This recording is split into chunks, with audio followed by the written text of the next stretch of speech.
All right, good evening, ladies and gentlemen. My name is Dennis G. And I barely made it, but I'm Neon Fox. And I'm just here to hold up Neon Fox. This is Kaarin Zoe Lee. If he falls asleep, I'm going to kick him. That's what I'm here for. We have a friend with us this evening. Hello, everyone. The wonderful Kaarin Zoe Lee. The wonderful Kaarin Zoe Lee. And we are here for a jam-packed episode full of great tunes and awesomeness. And Dennis, as usual, we've overstuffed ourselves with tunes. I know. It's like Thanksgiving, like how Thanksgiving is in America. Like you just you jam as many songs as you can in that turkey. When is that? When is American Thanksgiving? It is the 26th or something like that of November. So like 2 weeks from now? Yes, you guys already celebrated yours, right? Yeah, ours was like 2-3 weeks ago. Do you eat like a lot of turkey? Do you just jam that stuff down your gullet? But like most people, you kind of get sick of turkey. Like turkey twice a year is a bit too much. Yeah. I don't know how you Americans do it because your Thanksgiving is right next to Christmas, whereas ours we actually get like Halloween in between. Yeah, you space it out really nice. Yeah. I like that. But so by the way, I gotta say that the first track you guys heard was from an artist named Jamie VX. And the track was called Summertime Friends, and it's from the album In Flux. And I'm putting the link in them there chats. This album is fantastic. Kaarin, have you heard this album before by this amazingly talented artist? I'm going to say it wrong. Jamie VX. There it is. That's easy to say. I have not yet. Right. Not yet. That's why I'm glad I have you guys. I'm going to toss this to you because... it says the person who gets all the premieres. Yeah, what's up with that? What is up with that? I can't you know what? Because she scoops in the Tuesday slot and the Thursday slot. She doesn't sleep. She's double dipping. That's what she's doing. Yeah. I don't even know what that means, but that probably didn't come out right you know what? at all. Let's throw a shout out. Let's throw some shout outs. Let's do it. Because I'm seeing familiar faces in the chats. So let's do it. I want to say hi to, our guest. He's in the chat, IRC chat, d.notive. And of course, we've got Night Razor and Rex Balls. Mr. 3, Time Strider's in there. Our friend from Perth, Australia, Craig Packman's in there. Yeah. Fox Resort is in there. Kal-El Jagger's in there, who's done some collabs with, let's see, our guest last week, Droid Bishop. I don't know. Yeah, and I think there's something going on with System Glitch. Nice. Oh, our friend Dysterian's in there. Amazing supporter of the synth scene. Sir Scene's in the IRC chat. Kaarin, you're in the IRC chat. Am I? Yes, you are. Spoops is in the IRC chat. Hey, our Spoops. friend Howells over in YouTube. And El Deuterino. Nice. And who else we got? We got Midnight Fury. We're going to be playing a track from him later tonight. And The Goose. The Goose. Is that Dead Life? Is it? I don't know. Oh, wait. Lord Tuts has joined us. And if there's a Lord Tuts, there's usually a Hannah B close beside. There's got to be a Hannah B somewhere. Well, very good. I love it. I love all the people that tune in to hear the show live. If you didn't miss it live, you can always check us out on the archives. You can just go to nightride.fm/archives. You can also go to thestateofsynth.com if you are way behind and need to get caught up on some awesomeness. We got a bunch of stuff. We have a playlist now. You can basically load up your Spotify with all the songs that we play on the show, and you can just take them with you wherever you go. It's a beautiful thing. Anyway, we're going to go ahead and jump into our top story, ladies and gentlemen. Our top story of the evening. News. Yes. What? Things are happening, Jules, I think. We are here to tell you all about this news, the thing that's going on this week. Big story in synthwave, and not really sure what it is, but I tell you what, we do have our latest and greatest going to be told to you by the Mr. Lord Reinhold, our good friend over in, I don't know where he's at. Where is he out of? He keeps moving around, honestly. I don't know where he's at right now, but he's always checking in. He's always got something good to say. I'm sure he's got some really good news to announce. So I'm just going to go ahead and take it away, Mr. Reinhold. I love Reinhold, man. Yeah, go ahead and take it away. No, thank you very much, young man. It's been a long time since I've had a dark and stormy. Reminded me of my third wife. Oh, you don't have time. Okay, no, that's you're busy. You're busy. No, that's fine. Hello, Reinhold here. With the synthy news. I come from you all the way from the Worcestershire Working Men's Club. A bit of a downgrade from what I'm usually used to, but I'm going on a bit of a tour, you see. I've taken out the old Jag for a bit of a spin around my various and numerous estates, so I thought I'd come and see what was going on in Worcestershire. You might be surprised to hear, sod all. It's like in one of those video game sort of things, you know, where they make all the buildings, but there's nothing going on. It's like everything's made of cardboard. Surprised anyone in here. Doesn't seem to be a lot of people here, actually. Well, enough of my blathering. I suppose you want to learn some of the greatest and latest synthy news, don't you? So I'll just, which of course I have on me. Yes, of course. So, here we go. There's no, that's a bill. Sorry, one second. Final notice. Mother is ill again. Right.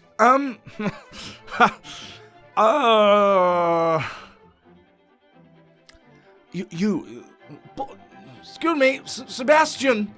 Sebastian, you got a phone?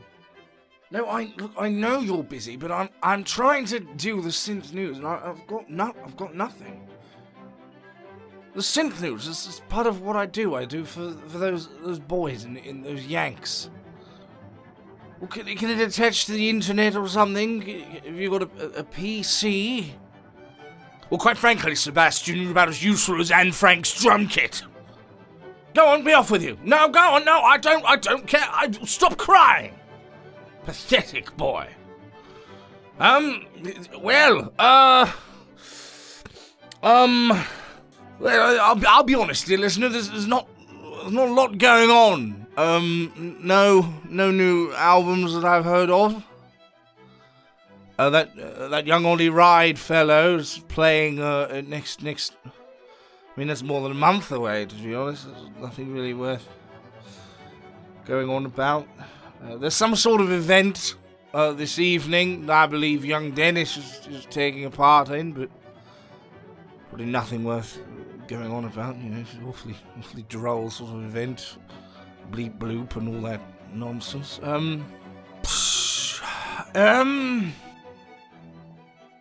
Went to the zoo the other day. I'd adopted an elephant a couple of years ago, so I thought I'd come and claim it, take it home with me. Turns out, bit of a scam. You don't get to keep them, even if you do have 20 acres of land on your private estate that you've set aside specifically for a creature of that size. So I suppose I'll just have to buy a big dog or something. Yes, well, that's it, really. I'm sorry. I know you've come to me for the latest and greatest, but there's really not a lot going. Well, there's bugger all going on.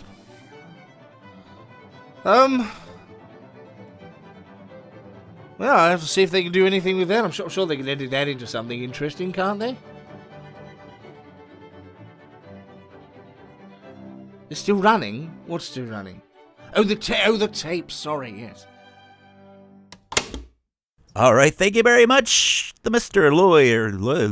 Lord Reinhold. God damn it. Can we start over? Mr. Lord Reinhold. What is wrong with me? Like, honestly, I haven't been drinking for like 3 days because I ended up having a tic bite my belly button, and the tick got inside him. Yeah, I know. I was gonna actually open up the show from hanging with out this. in like a hot tub. So no, I was doing yard work, and I got this tick in my belly button, and I didn't notice it for 2 days.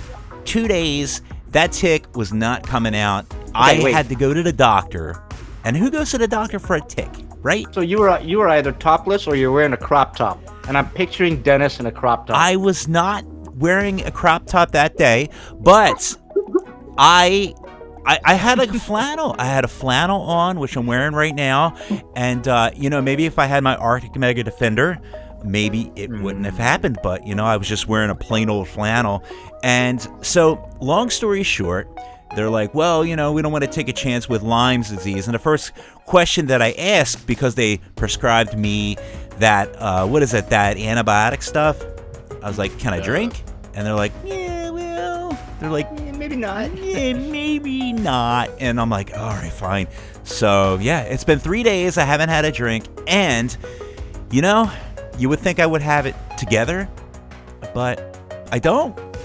So, yeah, there's that. I guess I'm not an alcoholic. I'm just a hot mess in real life. And, I just gonna have to live with it, I guess. Anyway, that's my story. Anyone else have anything they want to share? So wait, hang on, Kaarin, you went and saw the Midnight. I did. I did was it 2 last nights night? ago. Monday night. With Videotronic as your date. Oh my God. Look at you living it up. It was fun. I bet. It was fun. It was a good show. You'll get to. I know you're seeing them in March. They have at least one brand new song Nice. to play at the live show. That's all I'm going to tell you. Well, So wait, they said, didn't they say one of their upcoming shows they're actually going to stream it as well? Their sold out show on the 27th, I believe. I think it's one of the LA venues. I'll have to verify. Right. Don't quote me on that. Yeah, LA is their home, and those are the big. It's already sold out, so they decided to live stream that one and sell tickets. Well, very good. I cannot wait. I have my tickets to see the Midnight as well. I'm going to see them in Philly, and yeah. When's that, Dennis? I think it's in March. Yeah, I got to wait till the new year, but hey, I can wait. I'm excited to go. In the meantime, why don't we go ahead and drop our first track? That's not our first track. That's actually our second track. I'm not used to top loading these songs. It's just one of them things I got to get used to, because we just keep jamming tracks into the show. I just don't know how many more we can fit. Honestly, I just don't know. We're gonna have to lose I don't know. We're gonna have to lose somebody. I'm not gonna be on the show anymore because the songs are gonna bump me let's out. just cut out the birthdays, the events, the album releases. Let's cut it all out. Just play music. Kaarin, you have the right idea on your shows. Yeah, Kaarin just is all about just music, and an interview. Well, I would probably do news if you guys stopped. Somebody has to do it. I think it's essential. We're kind of slacking on the news. We are. There's been no drama. There's nothing. Even Lord Reinhold can't find nothing. I'm still wondering if Kavinsky's still full of shit. Oh, I got a new album coming out. I'm telling you, he's trolling everyone. There's no album coming out. I'm telling you that I agree. Yes. Yeah. Well, we've already heard it in the alternate universe. So anyway, right. Let's music. Before we dive down that rabbit hole, let's go ahead and play a track. All right. So from the new album, Disintegrate, this is Las Vegas artist Midnight Drift with Miles Away, right here on Night Ride FM.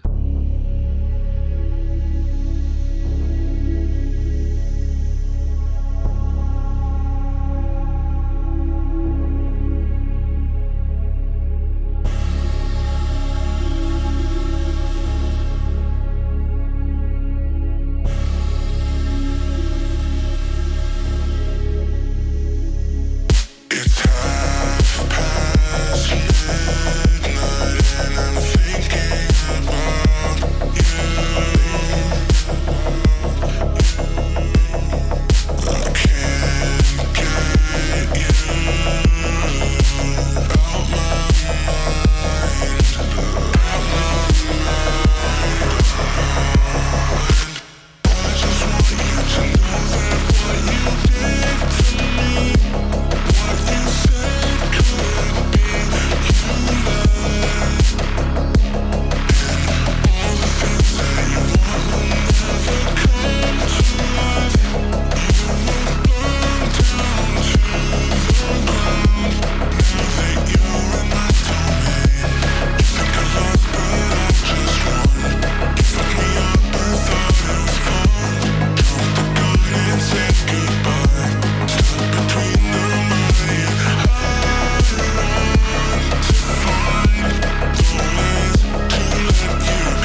And once again, that was Midnight Drift with Miles Away. And yeah, we just got that through the submission process. You can submit to have your song heard on any of our shows or on the radio. Just go to submit.nightride.fm. That's it. Yeah, I'm pasting the link to the album in the chats.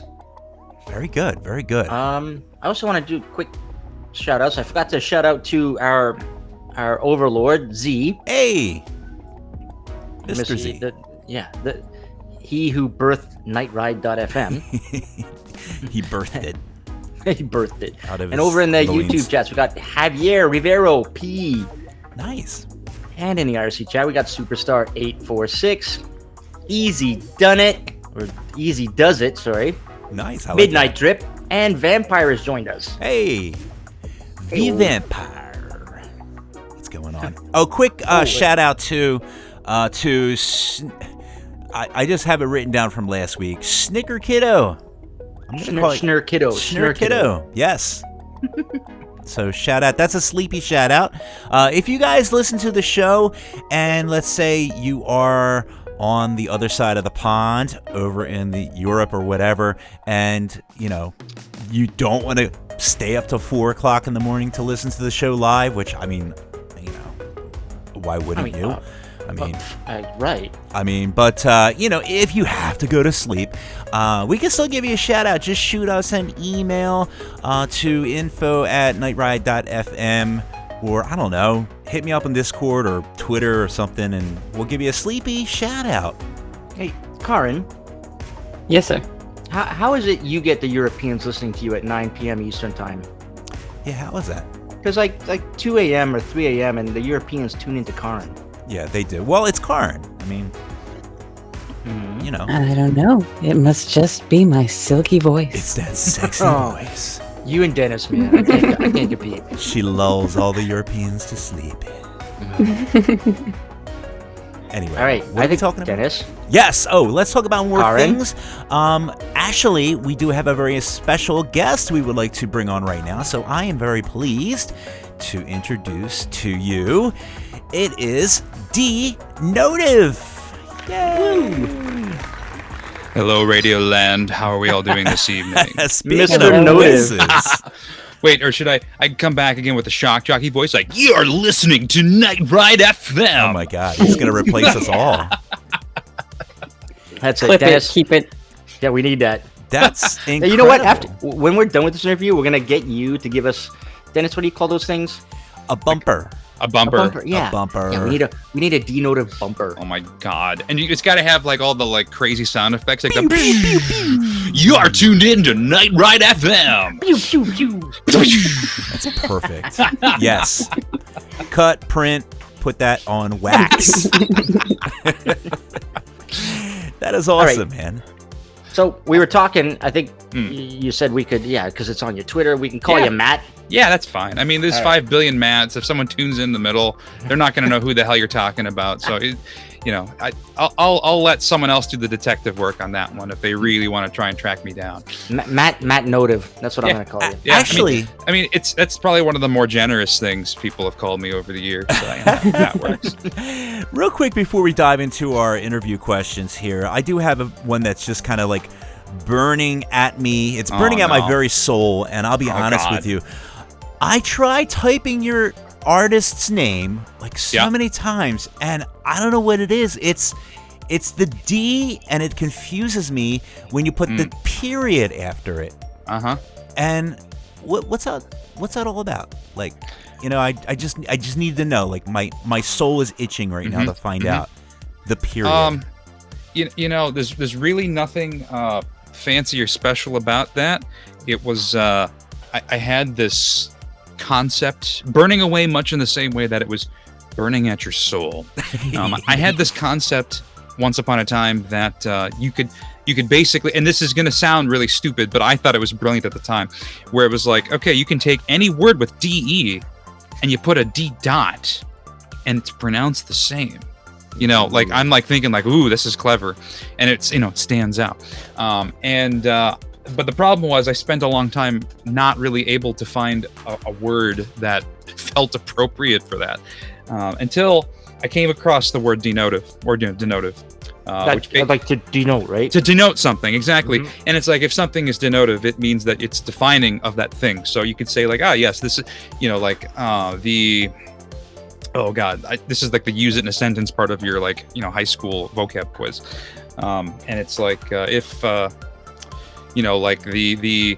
metallic blue paint is denotive of metallic blues of car, I don't know, but something like that. And I yes, that's ironic. I can't come up with a name, and that word almost literally means to be able to name or define something. So that I'll take that, and that was just kind of the genesis of where the D dot came from. Although other people have speculated the D stands for something.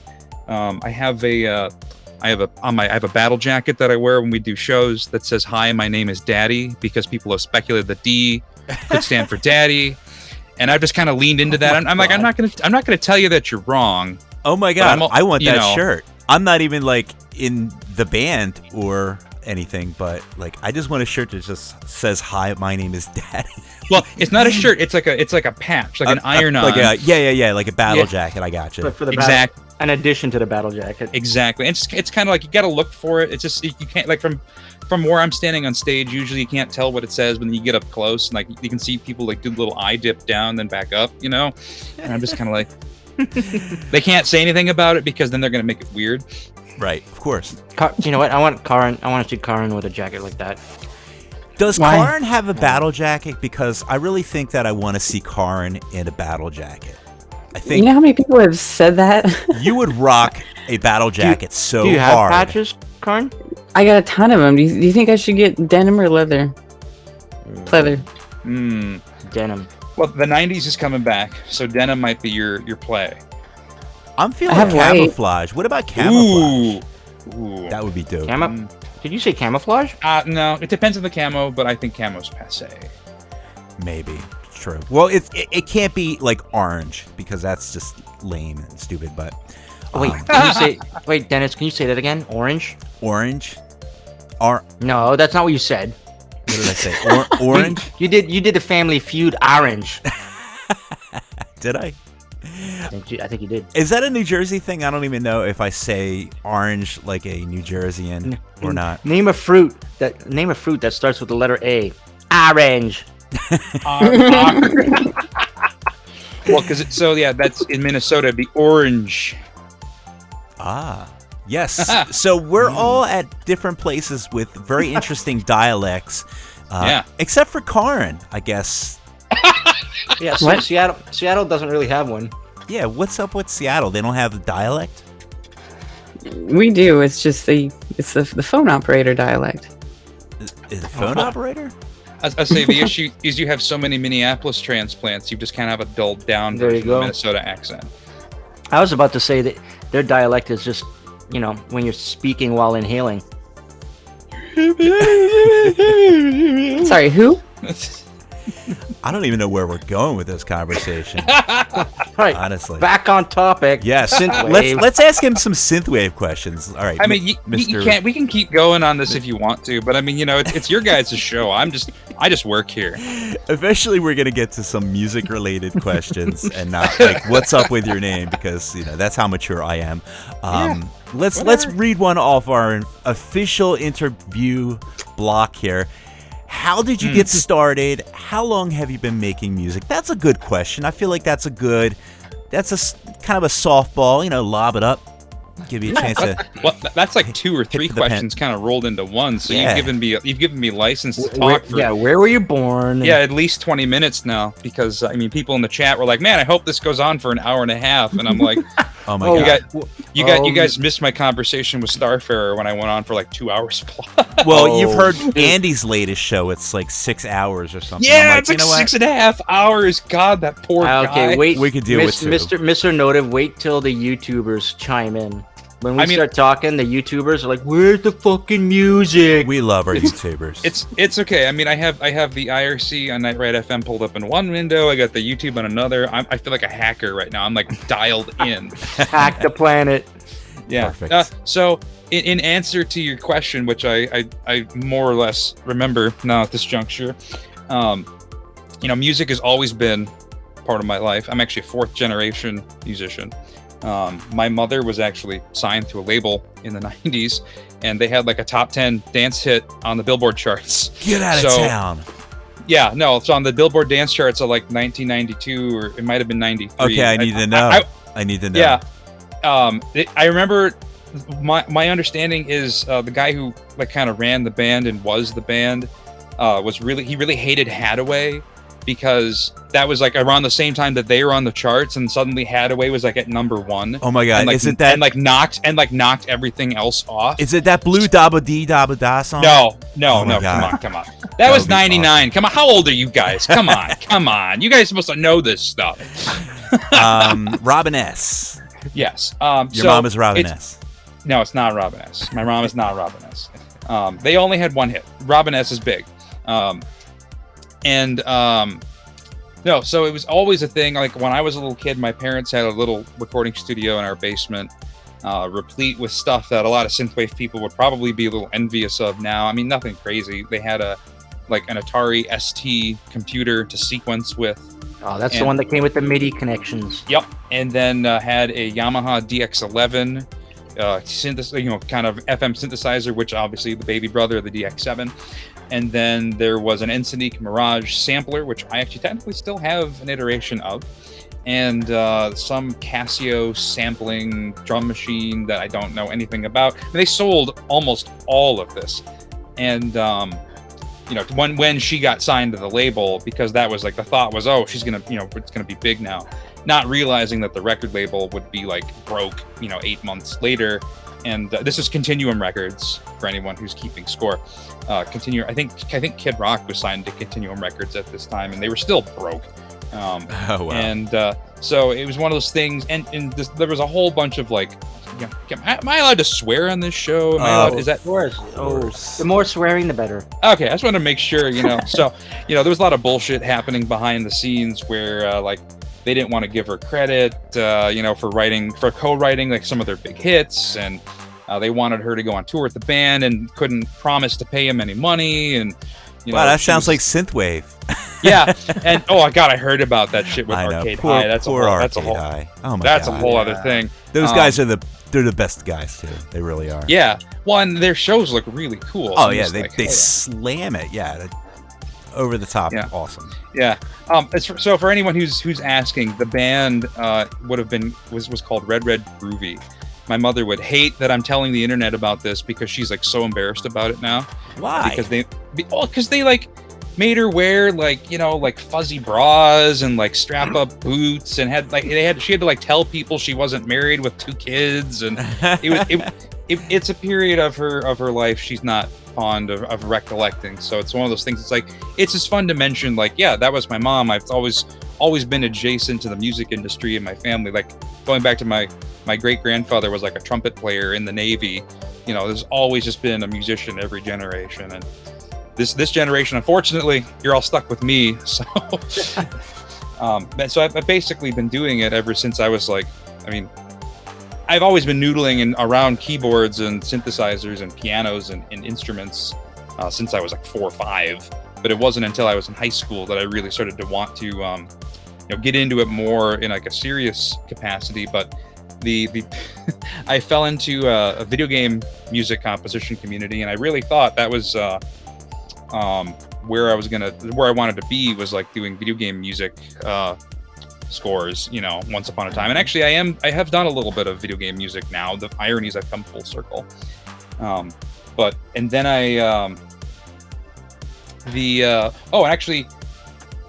Goose, I see you in the IRC chat. The song is not Is This Heaven. The songs that she did were Another Kind of Find, Suspicion, and Come to Me, Ecstasy. And I actually think I still have the test pressings of those. That sounds like something I really want to listen to now. How does the Goose know this? Can we play this? I know. I'm kind of astonished. So I'm like, okay, if someone in the chat actually knows the band, I will speak directly to that person, because most people I say, yeah, she was in a band called Red Groovy and was the vocalist for a while. And most people are like, who the hell is that? Unless you're from Minneapolis and you were into the underground music circuit in the 90s. That's awesome, though. It's a very small subsection of people. Is it dance? It's dance, like, I guess, like dance music, right? Like 90s dance music? Yeah, his shtick, the best way I can describe it, in like 91, 92, he really was trying to like cross like house music, like, you know, early 90s house music with like 70s funk and like 60s psychedelic Oh my stuff. God, I need this in my Sold. life right now. Yeah, that's sold. Yeah, so like it was you know, it was pretty out there and ahead of its time for what they were doing. It's just unfortunate that there was a lot of like record label politics that kind of nuked it prematurely. So it was, you know, just stuff like that. So that was part of my childhood. And actually the thing is, the irony is my mother had ambitions of being a professional musician up until that point. And then after that, she just became so jaded to the experience of, you know, recording professionally and touring and being part of a label. It was just, she was like, nope, I'm done. I don't want to do music for a career anymore. That had been like her defining thing. And then it was just like, nope, I'm done, which is unfortunate. But it is what it is. I never faulted her for that. So, but yeah, that's cool though. So I've always been a music person, and probably wasn't until after college even that I started getting more, we'll say, quote unquote, more serious. Because I discovered Depeche Mode in college, and then I was like, oh, I could write music, and there are vocalists that sound like me, and I could actually write pop songs now. Yeah, actually, very true. That was the genesis of that. So if anyone ever critiques me for sounding too much like Dave Gahan, I appreciate it. Suck it up. So, I'm just like, oh, he sounds like Depeche Mode. Thank you. You mean it as an insult, but I take it earnestly. Well, you know what? I think there's probably a large percentage of people in synthwave, synth pop, and all the various spin-offs. Yeah. That you know, they take inspiration from Depeche Mode, and especially if it's vocal. Well, for sure. And I mean, they had great vocals. They really did. Well, and it's Speaking just of, funny to listen to their whole discography, and you can kind of hear the progression of the vocals over the years. Like Dave finds his voice right around like 84, 85-ish after they've done a couple albums, and then it's gone. It's all gone from there. Indeed. You know, as far as vocals though, I know you do vocals on your tracks. Is that you on vocals? For a lot of it, not all of it now. So like on Sentinel for sure, and on Undead, those are all me. The new releases I have coming up, I'm leaning more into guest vocalists. It's just one of those things where when Sentinel came out, you know, and God, 2016 now. I mean, and this is still true. People are really hit or miss on vocals and synthwave. I'm astonished that it is such a polarizing discussion even now. It's so polarizing for some reason. Yeah. You know what? No. Well, okay. Well, I think it's 50-50, right? You got people who like synthwave because they like soundtrack music. They like video game music, stuff that you can hear in the background. Yeah. And then you got people who like their retro nostalgia, and they want to hear vocals. And I mean, and you can't please both crowds. And I mean, even though, so I think part of what it is, so I've always done vocals here and there on my own tunes. And when Sentinel came out, I really was like trying to, like, I would like idolize like Le Cassette, for example. Mm-hmm. Like I was just like, oh man, Arms of Mine was like my bop in like 2014. I was just like, oh, this dude's voice, and like this is the way forward, and you know, people are gonna like be all over like a pop aesthetic, and synthwave is going to evolve in this direction, and people are going to want more vocals, and that's the way forward, and you know, that's just how it's going to be. And I'm like, okay, if like Le Cassette is going to be like, you know, this like really awesome powerhouse vocal and I just keep leaning on Adam as an example. This is before I think even Michael Oakley was in the scene. Like, you know, this is like, there weren't a lot of like pop powerhouses other than like the Midnight. Yeah. And so I'm like, all right, I'm going to kind of come in as sort of like a future pop angle. And I'm going to try and be like the Ronan Harris, where it's like, you know, my vocals are part of this track, but it's not the centerpiece. Like, I know that my vocal timbre isn't going to be to the level of someone like Adam McNabb or Michael Oakley or, you know, Tyler Lyle. Yeah. Like, it's not going to be that level, and that's fine. That wasn't what I was going for. And I wasn't prepared for how polarizing that was going to be. Because like I released Red Light Syndrome thinking like, all right, this is a pretty good track. And the fact people are liking this means that Second Chances, the first vocal release off of that album, is just going to be a runaway success. And it was just the opposite. Everyone's like, "Oh, singing? What the hell is this?"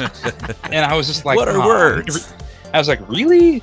And actually, the one that always hurt the most was like, "He sounds like Weird Al," and I'm like, Oh my God damn it! So I was just, Bob. I sound a little different now. I had my tonsils removed in 2019, so my singing timbre isn't quite as nasally like Weird Al's is, but still, that one, every time that it just got me. I was just like, shit. Okay. I tell you what, though, we're gonna go ahead and play this track right here. This is your track that you did with Cassetter. Yep. And this is Introspection, the Fury Weekend remix. Yeah, you went and got it remixed. The Fury Weekend remix absolutely slaps. I was blown away when they sent me that. I was like, whoa, finally something in my own voice that I could DJ. Yeah, it's danceable, it's power. Well, it's Fury Weekend, right? Yeah. And Cassetter already does some pretty dancey stuff too. So yeah, for sure. lay in your vocals and your production as well. Like this is like a triple whammy. Yeah, so you want to I appreciate set that. this one up and let us know, how did this whole thing come about? I guess you did the collab with Cassetter, and then the remix came along, and it was just like, I guess, icing on the cake, right? Yeah, it was just, I was not expecting there to be a remix of it. I was just like, because it was one of those things, I feel very privileged to have a good relationship with Fixed. Mm-hmm. I feel very privileged that they consistently, when someone wants to work with me, they're just like, yeah, let's ask him if he wants to do something with it. And I'm always like, yeah, hell yeah, let's go do it. And I'm not allowed to talk about anything else that I'm doing with them because that's just how they operate. Damn it. That's just how it is. There is theoretically more. Dennis, we gotta message Clayton after this. Yeah, no, I'm sorry. I can't tell you anything else. It's coming. There are other things, but I'm already on the line with him right now. And hey, he confirmed. Clayton's a solid dude. I'm sure he'd treat you. You know what? Right, he was one of our best. If you ask me, he's one of our best guests we had on Night Ride. Yeah, I like Clayton. Clayton's okay. I talked to him. We interviewed him a couple years ago. Yep. And super, super nice guy. Dad, talking dad talk and, talking label talk and, just really all about making his music and just trying to do his thing to uplift the artists. And, hey, it's a thing. I mean, labels are labels too. So, I gotta ask though, how did you hook up with Cassetter to make this track? It's interesting. They approached me. So, because I'd worked with Clayton a number of years ago, doing a remix off of his kind of debut album. I did my Data Stream remix, which, in my opinion, actually, I should have had you guys pull that up too at some point, just because I feel like that just kind of flew under the radar. Like, it was part of that album, but like the juggernaut of that album was the Dance of the Dead remix of Neo Tokyo, which is like, I think, one of the highest charting songs New Retrowave has ever uploaded. So it's like, okay, like my remix is the very last track on that album, and so it kind of gets lost. And so because I'd worked with them on that, years earlier, they had they already had my contact info, and they knew kind of the caliber of work that I did. And Cassetter is apparently a fan, and so they reached out and were like, "Yo, hey, we really loved Sentinel when that came out. We spun in our office all the time. We would love if you would work with Cassetter. Are you up for it?" I was like, "Yeah, sure, I'd love to." I'd honestly at that point never really listened to Cassetter stuff before, but I just kind of took a quick spin, and I mean, I didn't even need to like listen to a lot of it to go, yeah, sure, I'll work with this dude. Like, I'm an equal opportunity enjoyer, whatever. And it was just one of those things where they had a couple different instrumentals they were working on, and kind of sent me some whips of them and said, let me know if any of these kind of strike your fancy. If there's one in particular you feel like you could write some really good vocals for or a good hook for. And they already had titles, which was kind of, I wasn't prepared for that, but it was just like, all right, they already have titles. And there was a track called Introspection, and that he had done an instrumental for, and I was like, I think I can do something with this. And so I wrote. The interesting thing is, when I write lyrics for other people, the lyrics always tend to be way more personal than I write lyrics for my own material. Ooh. It's so like Introspection was like really personal in a way that I wasn't expecting it to be. and I gave him kind of a fun little bonus where I actually gave him some like synth bits. Like I like to just kind of give him a little extra secret sauce where it's like I recorded some like a melody here and I did a little bit here with this synth, and you know, if you wanted this on the tune, you can use it. Otherwise, I'm not going to be offended. And so that actual little like lead line, the that's I wrote that. That's my little thing on one of my synthesizers that made it into the final track, and also the Fury Weekend remix that it kind of opens with that. So I'm. But your vocals in this are like, I remember at the beginning of the year just raving about this track. Yeah, you were really hype on it. I was listening. I had it on repeat for like a good 2 weeks. And I think the Fury Weekend remix is like the next level. Even I think it's even better. Well, Indeed. Dennis, how about we play it? Let's just go ahead and drop it on the people. Show the people. Show the people. Show the the goodness. people. The So, bountiful harvest. Of All right, so this is what? This is Cassetter with Introspection featuring our guest d.notive, but it's the Fury Weekend remix right here on Night Ride FM.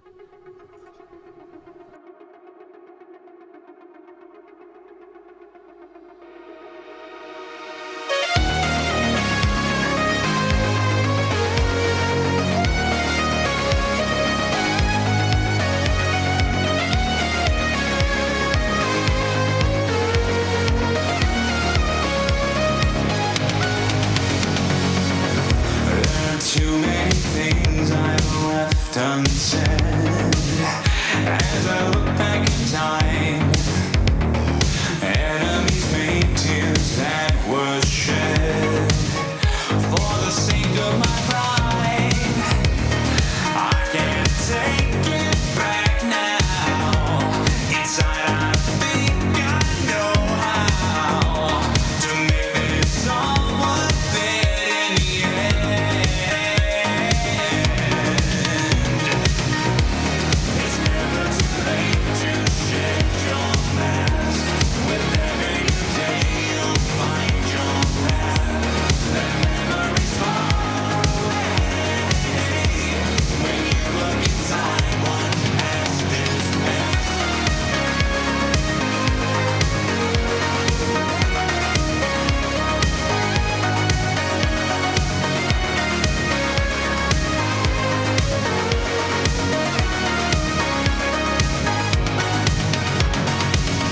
You can only move forward when you spend time looking back.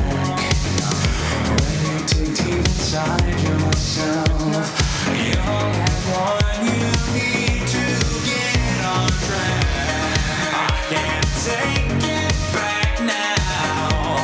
Inside I think I know how to make this all worth it in the end.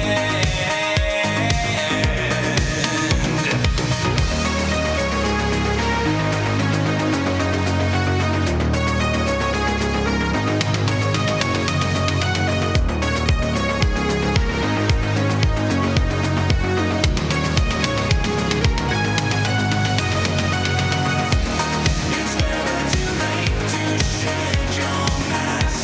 With every new day you'll find your path.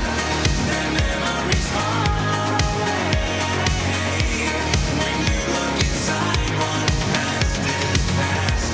It's always too abstract to look back. Open your heart to its aftermath. That vision has gone away. With any step forward, the die is cast.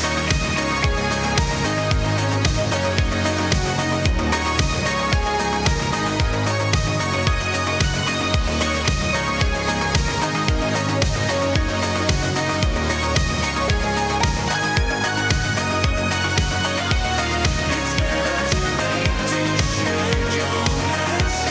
It's never too late to shed your mask. And that was Introspection, the Fury Weekend remix. That was Cassetter featuring d.notive. And yeah, man, I love the vocals, man. You really do. Thank you. Slay those vocals. Very good. See, Oh, you know what? see- I just want to know. I'm sending Matt a little text message in the Zencaster, Okay. so all he right. can let me know. Yes. Hopefully I get it. We're I don't telling know how- I don't know secrets back. I and don't know forth. how it works. This is all new to me. You kids and your fancy technology. Technology. IRC and stuff.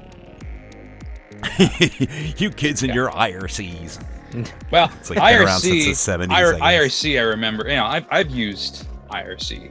You know, I was a child of the internet in the early 2000s. I remember IRC. I remember AIM and Yahoo and all those things. Yes. By the way, I gotta point out just a quick shout out to some listeners. We've got Trickster in the IRC chat, and Coffin Dragger joined us, and Danger Mouse Radar, and then apparently we've got Dead Life who never sleeps. What? Well, no, he alternates between sleeping and playing Final Fantasy. That's true. That's actually true. Yeah, and I say this with all affection. I love you, bud. I love you. You're good. Ed's Oh, a good yeah. bean. That's the man. It's okay, I guess. Yeah, I'm looking for the instant message. I don't know how it works. I hear it. I wonder if I can do this. So Hop over to the Zencaster tab in your browser, and right at the bottom, yeah. you're gonna see some messages. Oh yeah, there it is. There. All right. Okay. Anyway. I haven't even had any beer yet. I usually I drink sparkling water like it's going out of style, but I could easily make the switch. You know, if that suddenly becomes required of us. I mean, that was part of how I went on for like 2 hours on Starcaster's show or a Starfarer's show. Fairy. And he wasn't prepared for it, so I feel the poor guy. He was like, have a couple beers, it'll be chill, and didn't expect that I would just talk his ear off. Very good. So Dennis. Yes. First of all, I just want to remind everybody that we've got Kaarin on. We do. Right, Kaarin? Hi, Kaarin. And, Hi, what's up? And you've got a show tomorrow night, don't you? I do. Same time. Yeah, same time. 9 p.m. Eastern, 6 p.m. Seattle time. Mm-hmm. Bedtime for the rest. Mm-hmm. Yep. Who's your guest? To the Stars We Return, a new retro synth artist who's dropping his new album, Lonely Astronaut, on Friday. Nice. Very good. I actually listen to all Kaarin shows, but I'm not really that active in the chat room because I'm usually like doing it like either like playing, some games. Like I'll play like I don't play Final Fantasy, but I would love to get into that honestly. But there's so many of them. It's just like a lot. That's like getting into what is it, Assassin's Creed? Isn't Final Fantasy VII the best or something? I think that one I actually played. Nope. That's the Matt? seminal classic. My Okay. wife has the one where you ride the chocobos, and she rides that shit all over town. She loves the chocobos. And I played one where they were playing this. It was like I was gonna say it's the one with the kid with the spiky hair, but I feel like they're all kids with the spiky blonde hair. That's Dragon Ball Z, isn't it? No, they all have spiky. Shut up. Well, no, hold on, because Sorry. there's some Sorry. there's some crossover there if I remember correctly. Because I mean, I know at least in the Super Nintendo days, like on Chrono Trigger, for example, the artist who did all the Dragon Ball stuff did all the character design for Chrono Trigger. So it's very possible that there's some latent influence in all the Square games up through that period. So, What was that animated movie? Like the computer generated movie Square did. They took their 3D artists went and made that. What is It it? was like really weird, like a sci-fi. Yeah, like Final I Fantasy know that Spirits one. Spirits Within. Spirits Within. That's Yes. it. Where like the Earth is.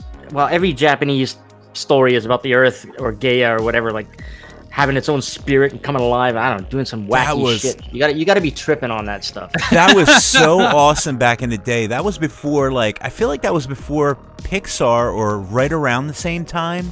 I think it was right around the same time or just after. It was after, but it was one of them animations that was like so.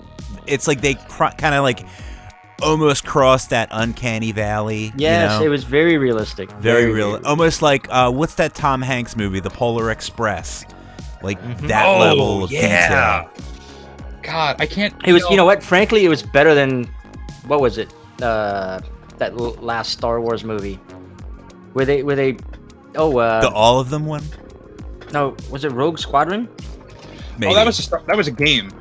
No, but no. Sorry, Rogue Rogue One, where they had what's his name and what's her face rendered. Oh, come on. yeah, Leia, and they had and Carrie Fisher. Moff Tarkin. Yeah, Carrie Fisher, and he's a really famous actor. I can't remember his name. But I mean, that rendering, that Final Fantasy renderings in that movie were better than that. Yes. For sure. What are we talking about? I don't know. Now I'm like yelling at Ed in the chat because we were talking about Doritos, and now he wants. I was telling him you can get gluten-free Doritos that are made out of cauliflower. Can you? We've just gone off on a tangent. You can't get that in the States, though, can you?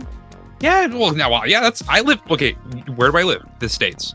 So you do get cauliflower tortilla chips. I thought Ed was saying that he could get it over there. No, he was making a joke about Final Fantasy VII and Pepsi Max, and I said all you need is Doritos, and then he reminded me that he's gluten free, and I got excited because I just discovered this past summer there's a company that makes cauliflower tortilla chips so I'm actually like vaguely allergic to corn, so I can't have tortilla chips. Really? And so I got really excited. I was like, oh man, I can have the experience of tortilla chips, but with cauliflower. And I was kind of trying to like spread the knowledge wealth, be like, look, you can. And he's like, we don't have those here.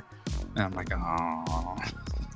So now we just have to get Dead Life to come out to do a show with Nitrowave TC is really what it comes down to. Yeah. Fly him out. I would love to. He's got to be cool with it though.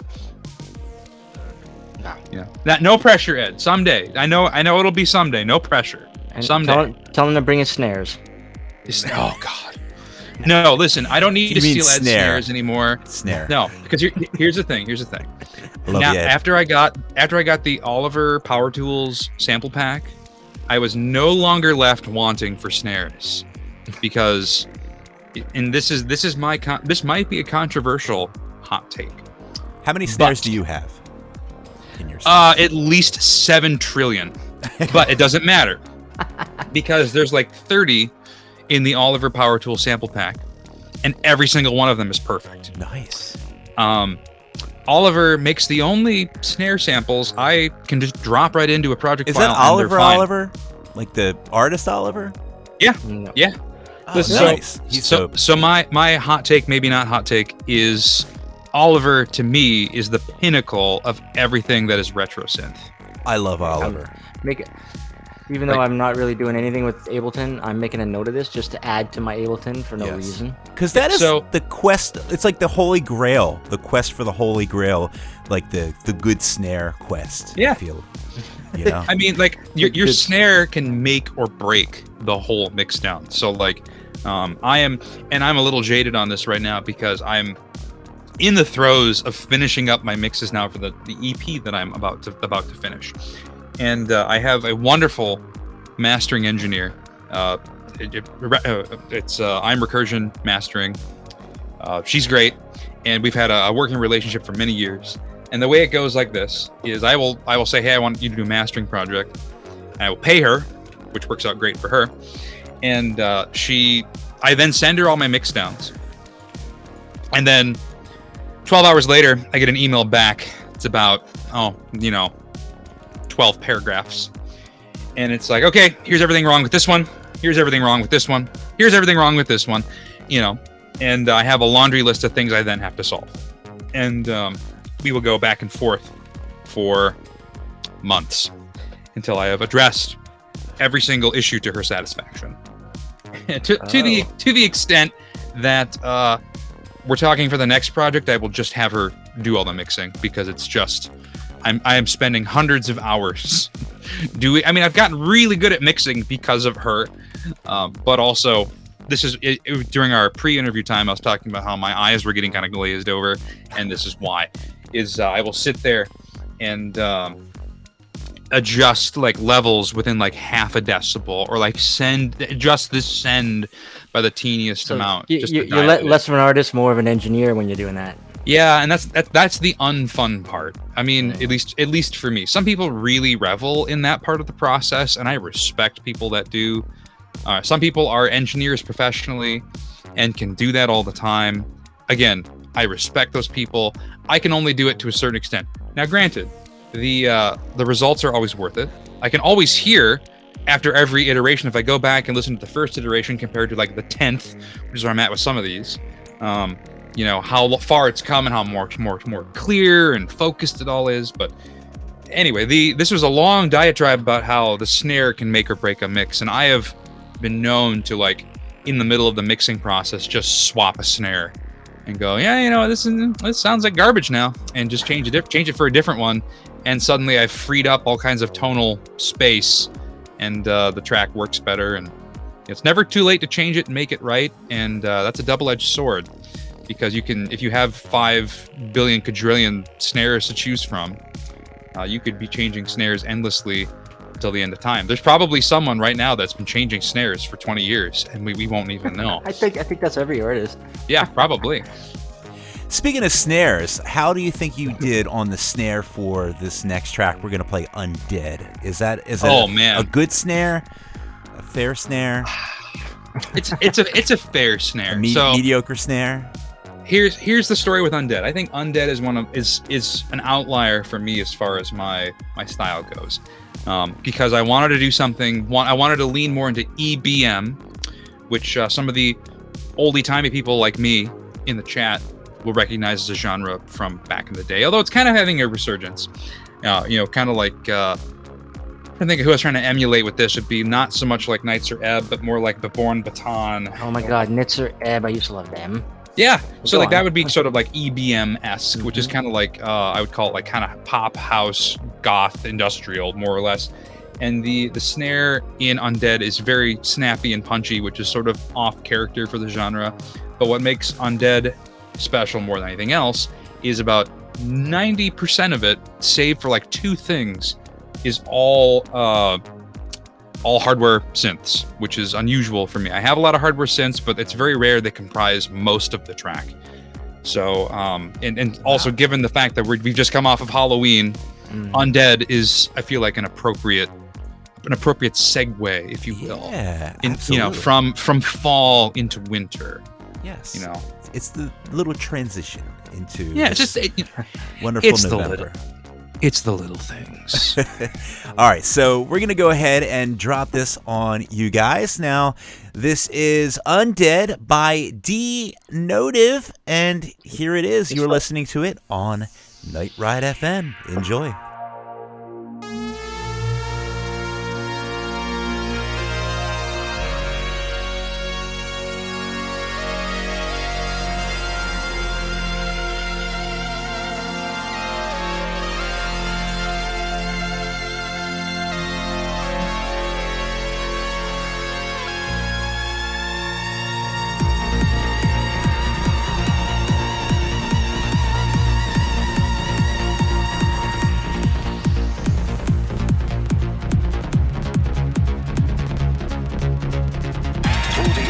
Man has known the evil that walks in the shadows of the night, and has feared the dark spirits of the unknown, for the devil is their master.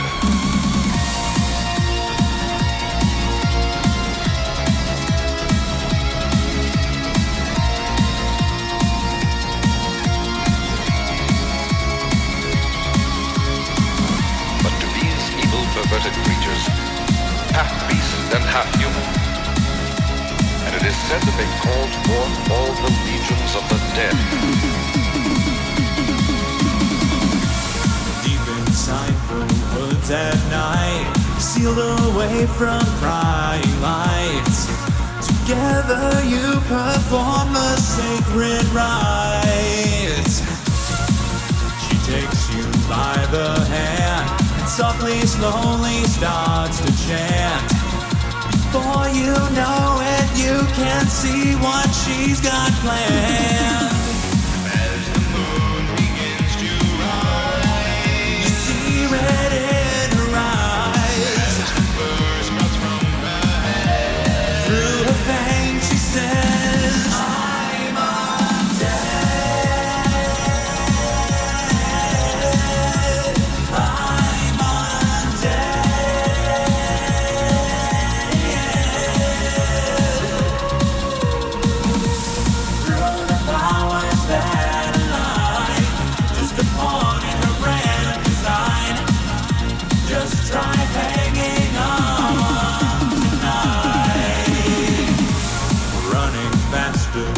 to hide.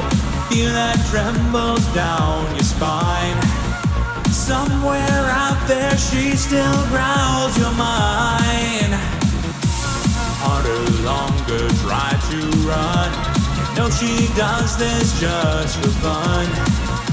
Then kneel up, you're living when she's done. As the moon begins to rise, you see red in her eyes. As the claws begin to shred through the fangs, she says, I'm undead.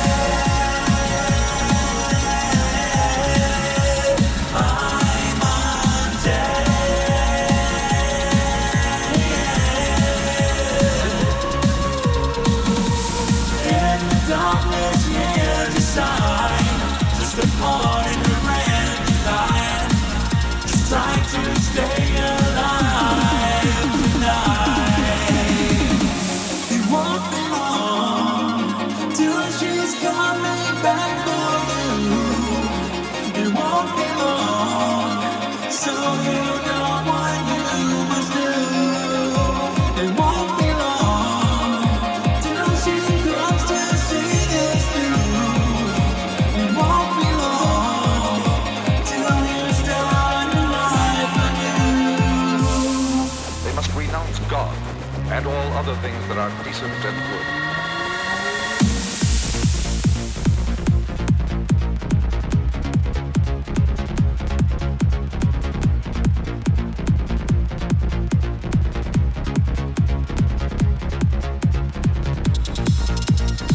If I could have known of the strange and haunting experience that was waiting for me, I never would have driven any further. I'm undead. I'm undead. I'm undead.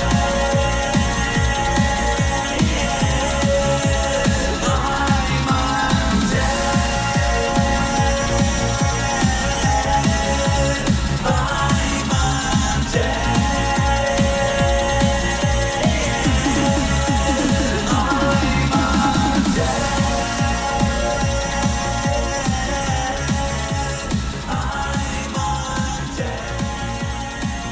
And that was d.notive with Undead from his 2019 EP. Welcome back. They left me here on my own, man. Yes, Yeah, they went to go take a beer break. I don't know what's going on. It's just you and me now. Kaarin's got it. Let's go. All right, I guess they're hosting KZL Live tomorrow. Yeah, well, I guess you can edit my interview. From my hot It's dog. it's only fair, right? I mean, that's just how that works. Yeah, really. So what have we got for live performances?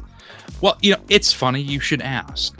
So we're actually gearing up. So Nitrowave TC, for those of you who are listening and don't know this, Nitrowave TC is our Twin Cities sort of retro synth community, and Nitrowave TC has been putting on all kinds of shows. We're getting both local acts, like me and Galaxy 80 and Night Audit, North Innsbruck, just to name a few. Doing shows. We're also bringing in people from out of town, and like Von Kaiser, and it's just we Watch out for snakes, didn't you?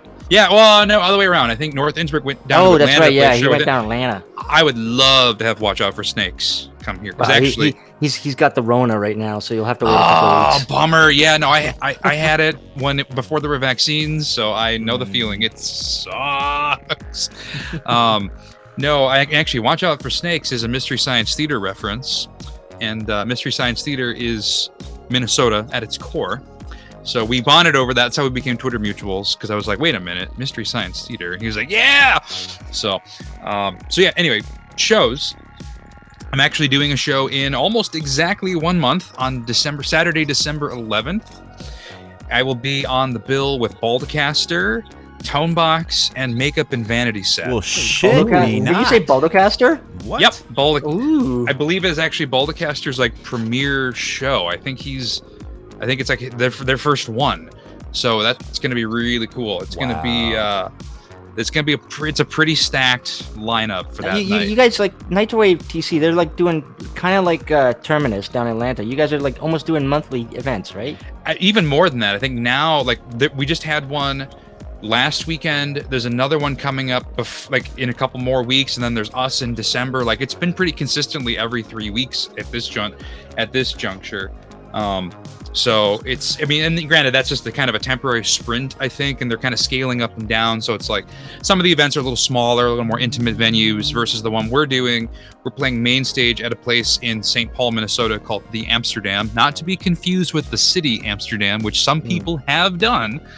It is a venue called the Amsterdam, and we're going to be on the main stage in there. And it's kind of, Corona has been a mixed blessing for us because sort of like Mike Rez is our kind of, he reaches out and does our kind of our venue stuff, and he had people hitting him up like as early as summer 2020 to be like, yo, when are you guys doing shows again? When are you going to come back and do shows? We want to hire you to do this thing. We can get you the main stage here. We can do this thing, this other thing. It's so what's been really neat is we've been getting all kinds now because like now the wheels are moving. We're like filling bigger venues and we get more and more attention when we do that.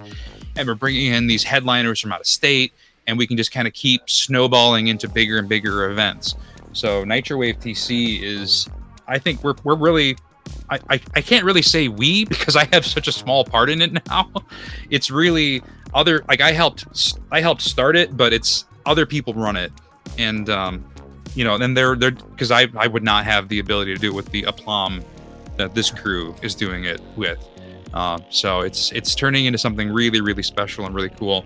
And we're excited to do a show, our first one since Corona, well, our first in-person one since coronavirus, we'll say that, on that day in December 11th. And we always try to bring it, you know, bring the heat and do a good show. And I like to think we kind of fill a really interesting niche because I have live drums and live guitars, which I think kind of brings a whole other level to a synthwave show. But that's just me. I'm kind of biased, right?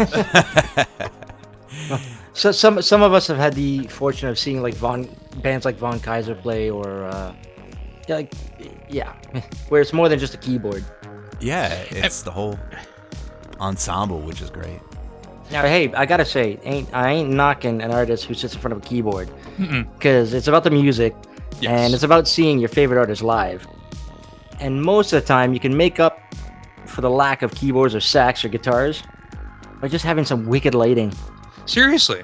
Yeah. Well, I mean, and actually, this is, again, maybe a controversial opinion, but if anyone listening is a budding synthwave artist and is considering their foray into doing performances, less is more. I will tell you that I am more turned off when I see someone standing behind a wall of really impressive vintage synthesizers and they're just twiddling knobs the whole time. Like that only gets you so far. To me, it always feels like a crutch. I think it is much more powerful when you have like one or two things in front of you and you're making your connection with the audience, like, you know, in front of you. Even if you're automating some more stuff and you're not as physically engaged with like pressing buttons and turning knobs and playing keys and all that, like it's less is more, especially if you're just starting out. You know, it's make that connection with your audience. Make eye contact with people that are down there in that front row that are there to see you. You know, run up to the edge of the stage, start seriously doing high fives. Seriously, like do that. I mean, like I would say one of my favorite performance artists that I've watched. I haven't gotten a chance to see him live yet, and I want to. Was Vampire Stepdad, because like I feel like when he was first starting out, that was just his approach. Is like, you know what? I'll have a guitar, and I've got my laptop, and it doesn't need to be a wall of like, you know, here's my Jupiter 8, here's my Juno 60, and here's my Prophet 6. You know, like I've seen artists go both ways with it, and I think it is so much more impactful when someone just starting out can make it like, you know, really, really just straightforward, and they make the effort to make the connection with the audience. So that's, I don't remember how I got off on that tangent, but I think that maybe that's just a sort of a pet peeve of mine when I see someone that is just starting out and they feel compelled to like have 7 synthesizers with them to like show off. And I mean, and it's like, it is cool. I'm a synth nerd. I'm always impressed. Like, you know, when I see like this big stack of gear, I mean, like Dance with the Dead can get away with it because they're a really big act. And so when they show up on stage and they've got the wall of synthesizers, I'm like, yeah, this is cool. But yeah, they also stand in front of their synths with their guitars and start wailing away. Exactly. They make the connection. So it's important. So I mean, we always try to strike a balance when we do a show. Like, you know, I'll have a couple of pieces with me. I mean, some people give us crap because, like, you know, my show is still all laid out and run off of my laptop. You know, you're using my DAW, and I have a controller that plays soft synths, and I have knobs that control software, and I have buttons that control the software, and I can do stuff that's engaging. And I'll have, like, you know, I've got a little Alesis Micron, which is a very tiny little synthesizer that I'll have with me that kind of just has the greatest hits of all the synths on it. So I can call up pretty much any sound I need on that little thing, and it's really easy to gig with and really easy to just throw in a bag. You know, and you know, I think this time around I'm going to bring my Alpha Juno 2 with me, just because I've been using it a whole bunch in my recordings, and that's the only vintage thing we're going to have, other than my drummer uses actual Simmons SDS9 drum triggers from like 1986, something like that, 85 maybe. But we still have it running through a modern drum brain, you know, for size. Right. You know, we have we found this magnificent piece of hardware that we wish had known existed years earlier. And this, I feel like I'm like really nerding out about this. I have no idea if anybody cares about any of this, but I'm going off anyway. You remember, most of our listeners are producers, so they're all probably listening. Go on. The notebook. No, go on. We found this wonderful piece of equipment called the Alesis Sample Rack, which is a drum brain that you can like load an SD card into and build kits with custom samples.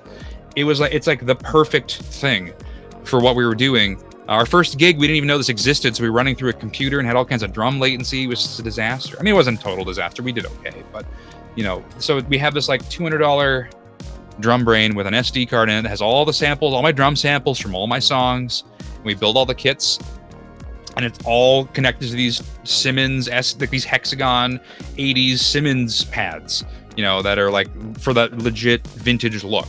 But the actual, you know, behind the scenes of it is all modern and contemporary. Same thing with my guitarist. I love Carl. I got to shout out both my guys actually. Carl Skildum is my guitarist. You can look him up. He's got a really cool projects of his own, Antiverse and Exerum, both his metal projects. And then my drummer Matt Smith, both great guys who are local to me. And Carl, he plays with like this Kemper virtual setup. He doesn't bring a big cab with him. He doesn't have the big stack, like the big, you know, pissing contest stack of speakers behind him, like the Marshall amps or whatever. And, you know, that's just kind of how we roll. It's like, you know, we're more interested in having that kind of connection with the audience and putting on a good show than having the show of gear, right? Oh yeah. You know what? I mentioned lighting. One thing I also learned, like, I get a really good kick out of, especially after seeing like Arcade High live.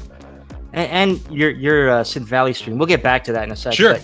But you know what? DMX controlled lighting hooked up somehow to a MIDI track in your Ableton Live. I don't know, whatever you use. But I highly recommend it. Just having lights go to your music and not just sound reactive ones, but I mean like ones programmed. I mean, that's a lot of effort and a lot of fiddling, but Yes. goddamn, I and a lot of money.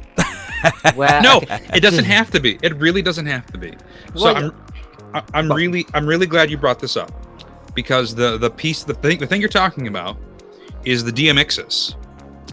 It is a USB DMX, and for those of you who are listening that don't know, I'll try to be as layman about this as possible, not knowing the different levels of nerd that are in your chat. DMX is more than just an artist. DMX is the protocol for controlling lights. yeah, it's like MIDI for lights. Yep. With extra signals. And there's a interface called the DMXs that lets you turn MIDI, basically lets you trigger DMX with MIDI, and it has a VST that'll run inside your music program of choice, so you can actually trigger lights with your audio. And that's what we use to do a lot of our program lights for our shows. And it's kind of, I have different banks for each, that basically you build presets, either moving presets or individual light cues, and then there'll be just all these MIDI commands that tell it to trigger back and forth. And it's the learning curve can be steep if you've never done DMX programming before, but it's like you said, it's just one of those things where it's like, you know, if you can justify spending some of the money. I mean, I would say the DMX is by itself is like $300, and decent fixtures depending on how many you want. I mean, you could easily get upwards of $1,000 to have a really basic setup. But you can have some really good. I mean, I've been on Amazon. Yeah. I bought a few myself for my DJ sets. You can get all kinds of various lighting. The lighting themselves can be under $100, right? Yep. And they're DMX controlled. And then you can even get like one of the cheapest DMX controllers if you don't want to worry about MIDI. Yep. You can get a DMX controller for like $30. Seriously. But once you figure out how to do that, it's just then you know what you have to do in your DAW. I mean, basically, all these lighting fixtures that are made out of Chinesium, they you can get them pretty affordably if you really. I mean, that's what I do. I don't have anything name brand in my setup. I have Lixada movers, and I don't even think there's brands on my big 265 LED ones, and I think you can get knockoffs of like the Elation Parcans or the ADJ Parcan. Those are normally $70 or $80 by themselves. I think you can get the knockoffs for $50, and you can seriously build a whole rig with just like 4 of those. Honestly, it's good enough for wedding DJs. It's good enough for a synthwave DJ. Honestly, That's true. There you go. Yeah. Well, very good. How about we play some more music? Yeah, we've got what? We've gotten through 4 songs, Yes. and we've Sorry. got like a crack. No. I need to go to sleep sooner or later. no, All right. not allowed. Okay, so you know what? Let's spin off this. So while Kaarin and I were enjoying Portland, we met up with AJ from Neon Noir, and they've got an album out called Flight of Fancy. Sorry, not Flight of Fancy. It's called Sunsets and Superstars. And I don't know about you, Kaarin, but he gave us like the cover art signed. Mm-hmm. Yeah, I've got mine. I've got mine. It survived my trip back. Anyways, from the album Sunsets and Supercars, this is Neon Noir with the track Highways right here on Night Ride FM.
And once again, that was Neon Noir Productions with Highways. And yeah, that's a badass tune. It's a short one. That's like short and sweet, It's Now, a lot of the tracks on the album are kind of short. There's a couple, but yeah, short and sweet. It's good for people like me with ADD. And, you just get your song in, and next thing you're doing something else. We do have another track we're going to put on now. Actually, the first time that I heard about this track was on Kaarin's show. You play this on your show, right, Kaarin? This new Shades of Thunder? I do. I love Outland artists, and I love Shades of Thunder. All right. So since I heard this on your show, I think you debuted it, right? I think it was a special debut on your show, and that's pretty awesome. Kaarin always gets the debuts. Yeah, I mean, like, Because I'm early. that's pretty. Yeah, I guess that's it. You sneak into those like the super early shows, and you scoop them up. Why don't you go ahead and you want to set this one up and let us know a little bit about Sure. the artist. Yeah, Shades of Thunder is signed with Outland, and they're a duo consisting of artist Edictum and Power Nerd. And they just recently dropped their album Flight of Fancy. And this track is a collaboration they did with Dana Jean Phoenix called Breaking Glass.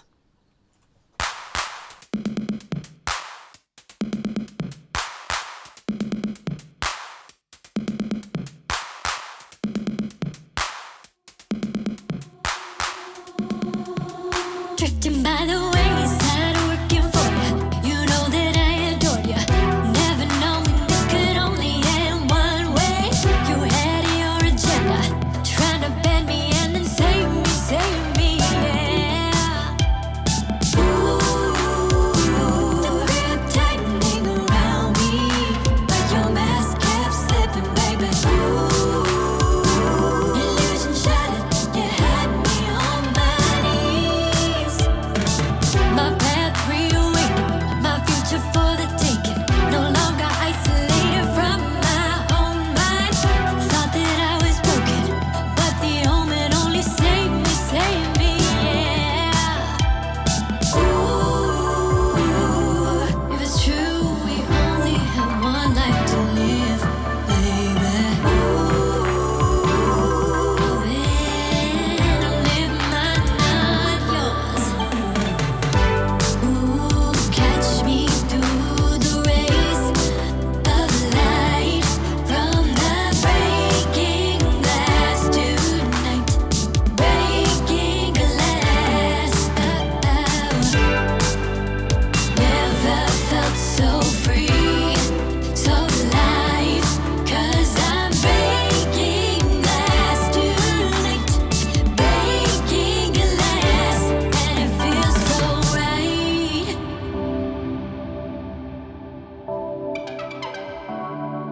It feels so right. Not picking up the remnants from the action. I got a new attraction. Peace of mind in my very own highway.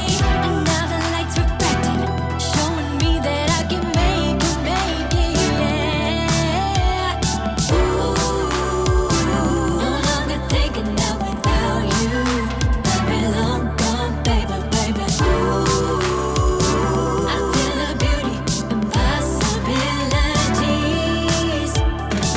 Awareness of the cycle, lost innocence and idols. My blood is pumping and my eyes wide open. My heart is so much stronger, and I know that I can make it. Ooh, I'm finally breathing, baby.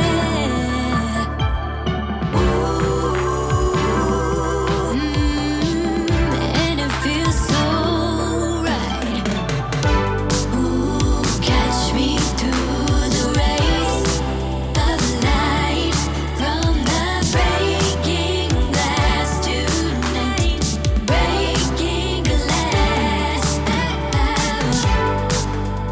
Never felt so free, so alive. 'Cause I'm breaking glass tonight.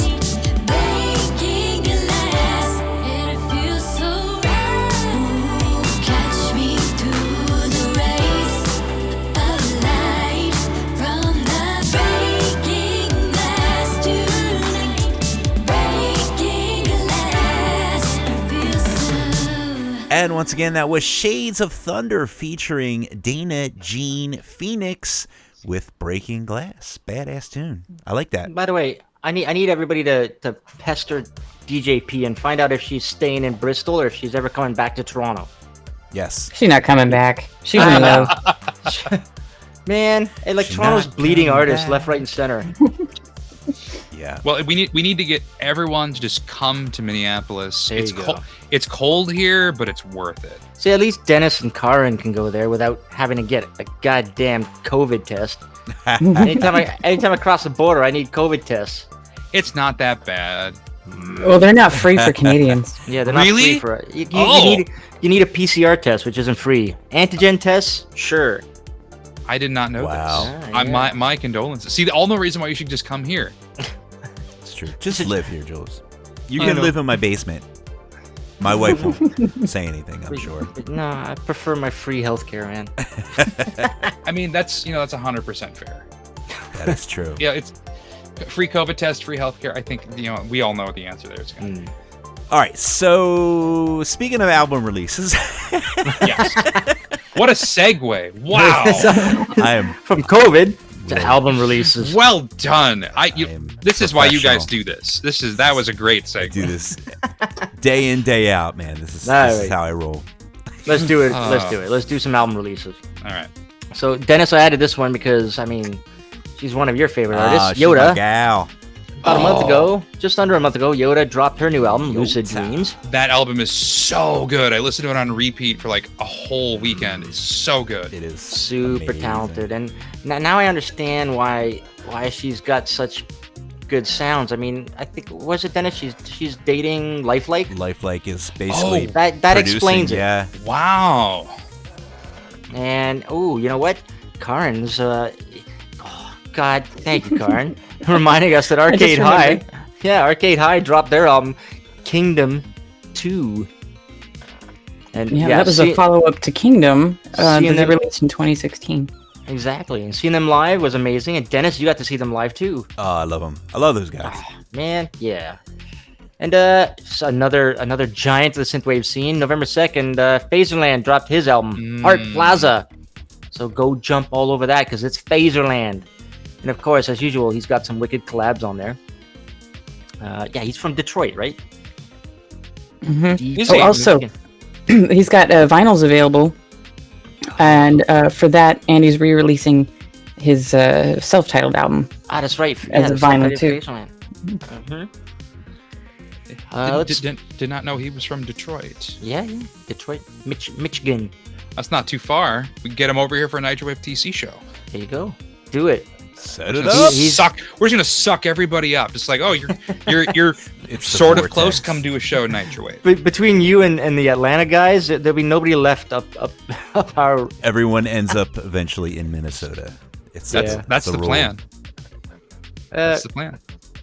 I gotta. So you know what? I gotta carry on. November 5th, Power Rob dropped his album Monster Man, long awaited. If you like your glam metal vocals, Mhm. Power Rob is the shit. And November 6th. Oh, by the way, yeah, and I almost overlooked this, but thank God for Bandcamp and its like little news feed where it tells you all your fellow followers what they're buying. Vector Hold dropped a new album called Racetracks. It's awesome. It's like some serious, like pretty hard outrun. Let's see, November 9th, we're gonna hear a track from this artist, Fragrance. Dropped a new album called Saltwater. And Neon Noir, who we just played, pointed out that there's this artist named Ganymede who dropped I think their debut album called Aquarius. So yeah, look up at Ganymede on Bandcamp. This is the age of Aquarius. Yep. Also, Sorry, I couldn't resist.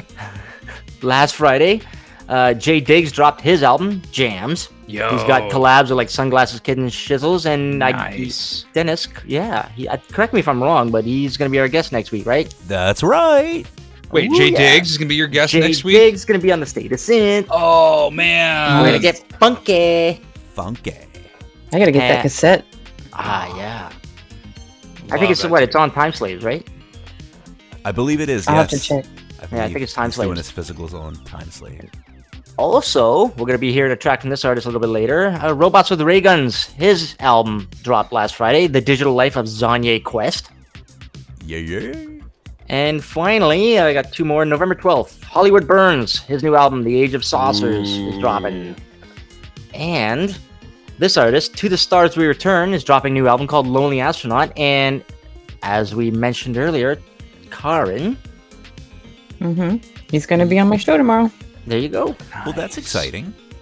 Yeah. Very good. All these Now, awesome tunes. Speaking of releases, we were talking with our guest here, Mr. Notive, and you've got something planned coming like what in the new year, right? That is the plan. We don't have an official date yet, but that is coming. Hoping that we're going to figure out the official date within the next week or so, because we're entering the mastering phase of the project finally at long last. There is a new EP coming called Chimera, and we're going to wait until the new year to officially release that. Although I can't promise there might not be advanced copies of it available at our show in December. And we were talking behind the scenes here. You've got a song that people can listen to. So Oh my God! Yes. Okay. This is all right. amazing.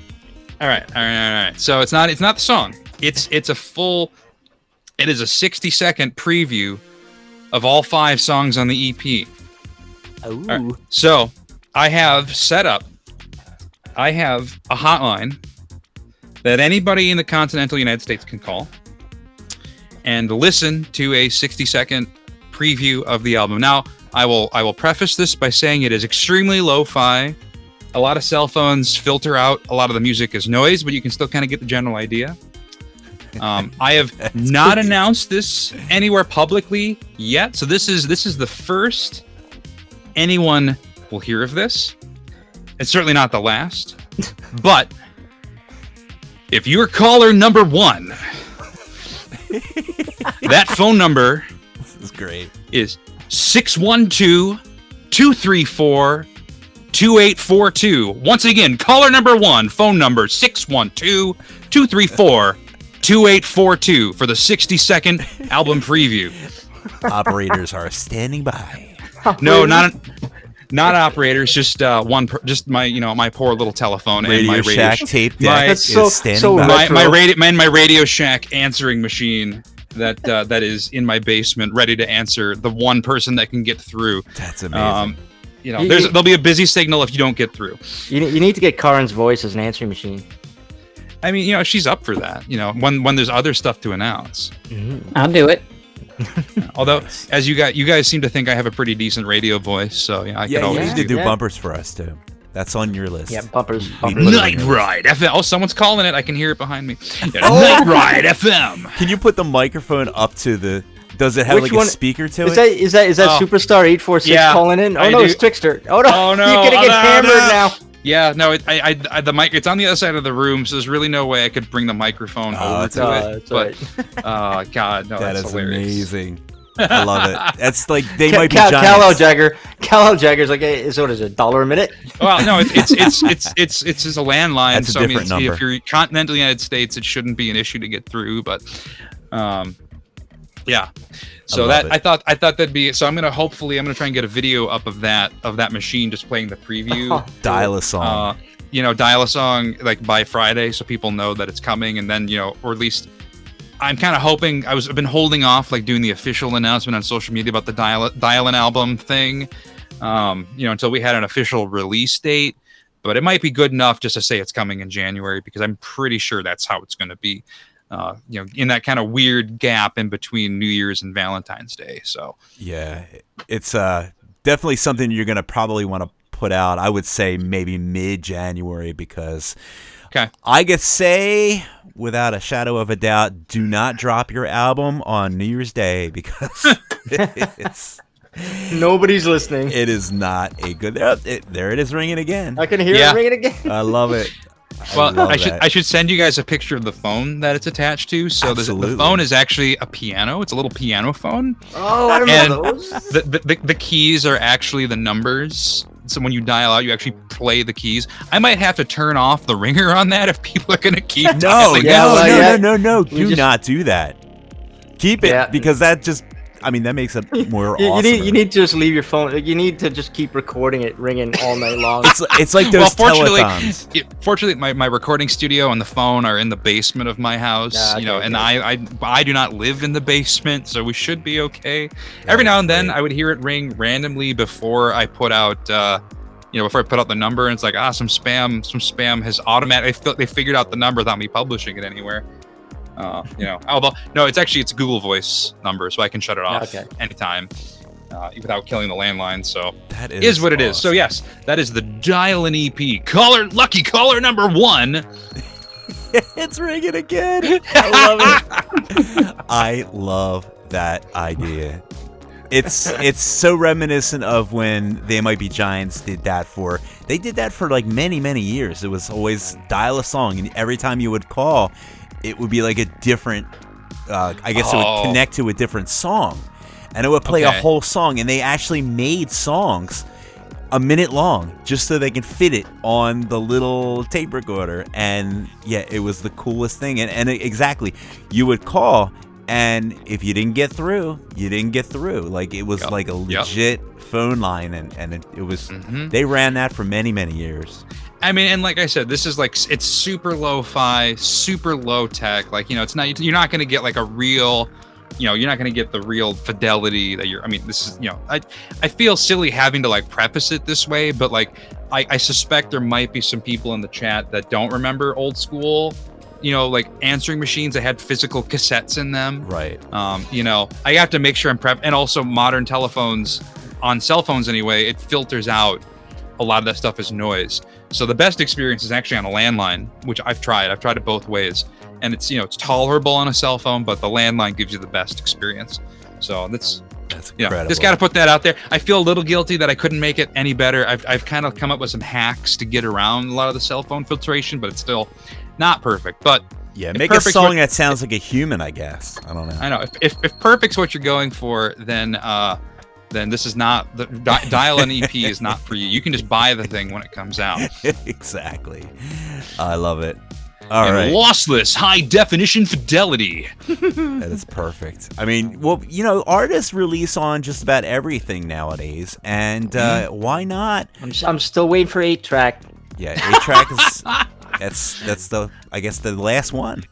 I mean, yeah, we're talking about, it'd be really great to try and do a re-release of Sentinel on vinyl. That is something that is, I won't say it's in the cards, but it's something that we're talking, and by we, I mean, it's a very broad we. I'm not speaking in the royal we. I want to be clear about this. I'm not self-aggrandizing to that extent where I'm going, yes, we shall really,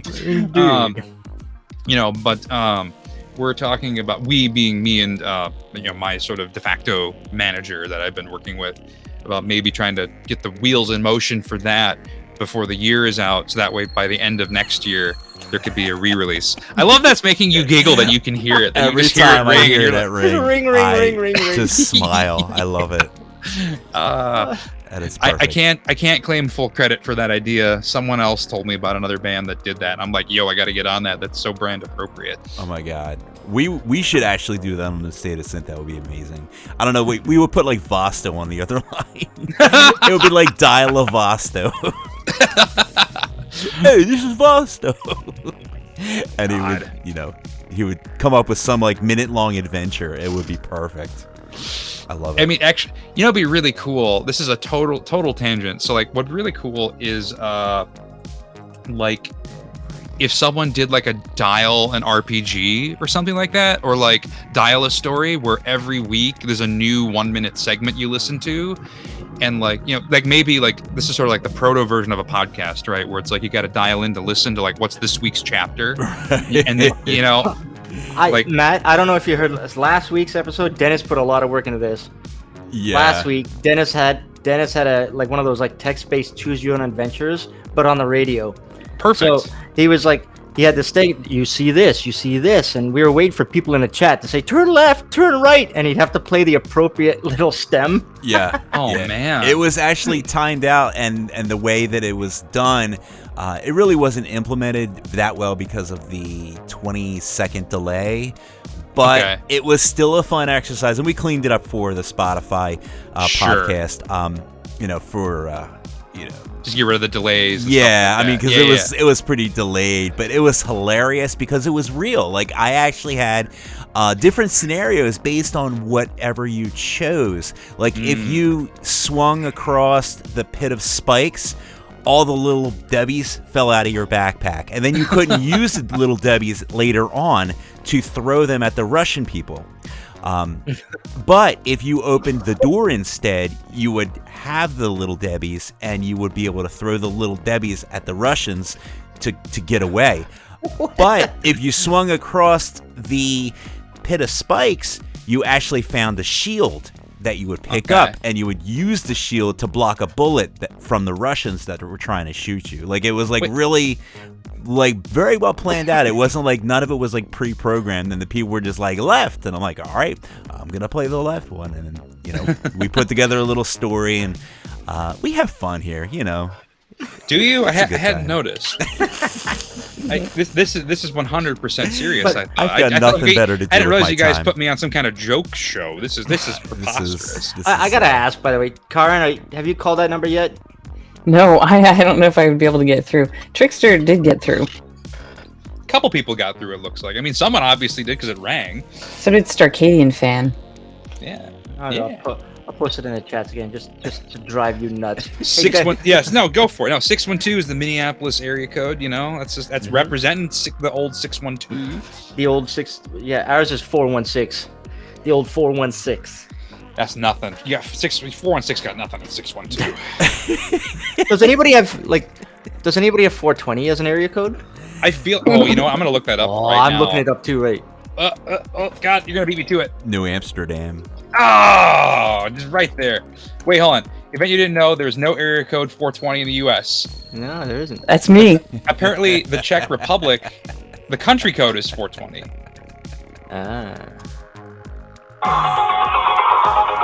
Oh my God! That sounds amazing. Yeah. Oh my God. Is that you, Kaarin? Yep.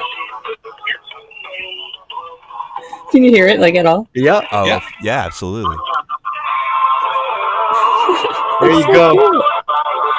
That's awesome. I'm jamming so hard right now. Oh my God. Okay, Matt, that's awesome. All right. Glad everyone approves. You win some cool points for that, man. All right, let's play a track. Yeah, let's go ahead. Right, so Dennis, I don't know if you noticed, but in my uploads I had a track, but I didn't have it in the script. Yes. But it's coming up after this one. All right. So, I will take a look. All right, so right now we're gonna play Paris artist Fragrance. Has just dropped a new album called Saltwater, and we picked a track. This one is called Love Bites, and you're hearing it here on Night Ride FM.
And that was Not Looking Back by Midnight Fury. Yeah, I gotta say, Midnight Fury's from Florida, and he sent me that. It's a super early, like really, really early, like 2 months, 3 months away from an album. Oh, He doesn't even have a name for the album. He wasn't even sure on the name of this track, but he said, you know what, if you play it, then I'm stuck with it. So the track's called Not Looking Back. So there you go. well, very good. Very good. All right. So, real quick, Mr. Jules, do you want to go ahead and do some proper stalking of some of our listeners about some Damn right. birthdays real quick? Yeah, let's whip through the birthdays really quick because we still have like 3 songs to play, and we still got a couple of things to talk about with our guest, Mr. Notive. So, all right, November 8th, which was what, 2 days ago? Yes. Toby from Infraviolet celebrated birthday, and Hideotronic was out at the midnight with Kaarin on his birthday. Yeah, I took him for his birthday. There you go. Very nice. November 9th, I totally forgot to tweet out happy birthday to these guys, and I'm really, really sorry, but that was yesterday. Christian Bergagna, dark synth artist, celebrated a birthday. LVX celebrated a birthday, and Yate celebrated a birthday. All So right. happy birthday to those guys. And today, it's Shugo's birthday. Shugo Hanasaki, who does his little blog, radio, and what is it, like a Skype meetup where Yay. everybody just hangs out for a Sunday or a Saturday or Friday. Yeah. But yeah, his birthday's today, and I think there's going to be a little meetup on this Friday. Mhm. November 13th. One of my favorite artists that I discovered like 2-3 years ago, Darwin MCD, synth pop artist from SoCal, celebrating a Very birthday. And finally, November 14th, Daniel David Larson, formerly Elay Arson, or LA Arson. I would say Yeah. Elay. I would say Elay too. Yeah, it's LA Arson. But yeah, he's apparently starting up something new in the new year. Cool. Won't be LA Arson anymore, but also Hungarian artist Quixotic. Ooh. Yeah, pure retro wave synthwave artist there, with some really cool like YouTube videos with music. So there you go. Happy birthday to everyone. Well, very good. Happy birthday to all the people out there with birthdays. I think that's mostly everybody. Most Dennis, yours is coming up. Creeping up soon. I do have a creeping birthday coming up soon in November of the 21st variety. Of the 21st. And yeah, that's going to be me and my birthday, and I'm very excited about that. Tell you what, Dennis, I'll give you a shout out Yes. on whatever episode is close to that. That's very exciting. That's generous. That's very generous. I appreciate that, Jules. And that makes me feel warm and fuzzy inside Fuzzy that wuzzies. you would do that. It does give me the fuzzy wuzzies, and I am very happy about that you would do a nice now, did you- gesture like that. I can't usually listen on Wednesdays because we have band practice, but did you guys get my birthday last week? I think don't know. Are you on Wait. Facebook? Can he properly stalk you? You know what? No, hang on. Did we? I think so. Let me go to show notes. I think we did. Okay, not that I'm not going to hold it against you. Just people are always astonished to learn that my birthday's Halloween, and they go, "What?" And so that's one of those things that typically comes up if someone starts talking about birthdays. I think. Well, so it would have been last week. It would have been the Sunday last week. Yeah, I think So we had it 2 shows ago. We would have had it. Yep. base. Very There you good. go. I'm old now. I'm finding more gray hairs every day. Me too. I think it's the pandemic. Oh, yeah, that's clearly it. Put a lot of gray hairs on people. So real quick, I wanted to talk about something you mentioned before, that you're building something, or you're doing something that's pretty rad and awesome. And I built an instrument over the summer. It is not a synthesizer. It is technically an experimental music instrument that was more or less invented in the 70s, called a blaster beam. And you can look this up. I'm going to be doing I have a video essay that I've been working on to talk about the process of building it and all the research that went into kind of designing it. The blaster beam is basically a giant piece of aluminum with anywhere from 18 to 24 piano strings stretched across its entire length. with an electric pickup in the middle, and it creates just the most absurd, like low bass notes you have ever heard in your life. And the reason that any of you guys Star Trek fans, you in Trekkies at all? Anyone? Any of the three Oh, of yeah. you chat? So, all right. So Kaarin, it's you and me against the world now. And Hey, I no, it's come on, like Earl Grey. no, it's too late. You didn't speak up. So Kaarin, you know how in the very first Star Trek movie, Star Trek the Motion Picture, very polarizing with a lot of people, right? And but the most important part of that movie is the soundtrack. You know, V'ger. And there is a very particular sound cue in that soundtrack that represents, you know, more or less what V'ger is supposed to represent in the movie. These like this really big string noise. It's like this kind of thing. That's a blaster beam. Nice. Wow. And so I built you're not going to see the air quotes, a miniaturized version of this instrument, because the one they used in that soundtrack is like 17 feet long. Wow. Mine is a nice stately 8 feet. Oh my It's God. you know, I thought you were gonna say 7 inches. no, hey now, it's a different conversation. It's all about the motion. Yeah. No, so I built an 8-foot version of this instrument because I ended up stumbling across an interview with this other guy named Michael Stearns, who is an ambient new age world musician, kind of like your quintessential kind of like hippie guy who lives in the out in the desert Southwest, and I think he lives in New Mexico, and he does all these soundtracks for this guy named Ron Frick.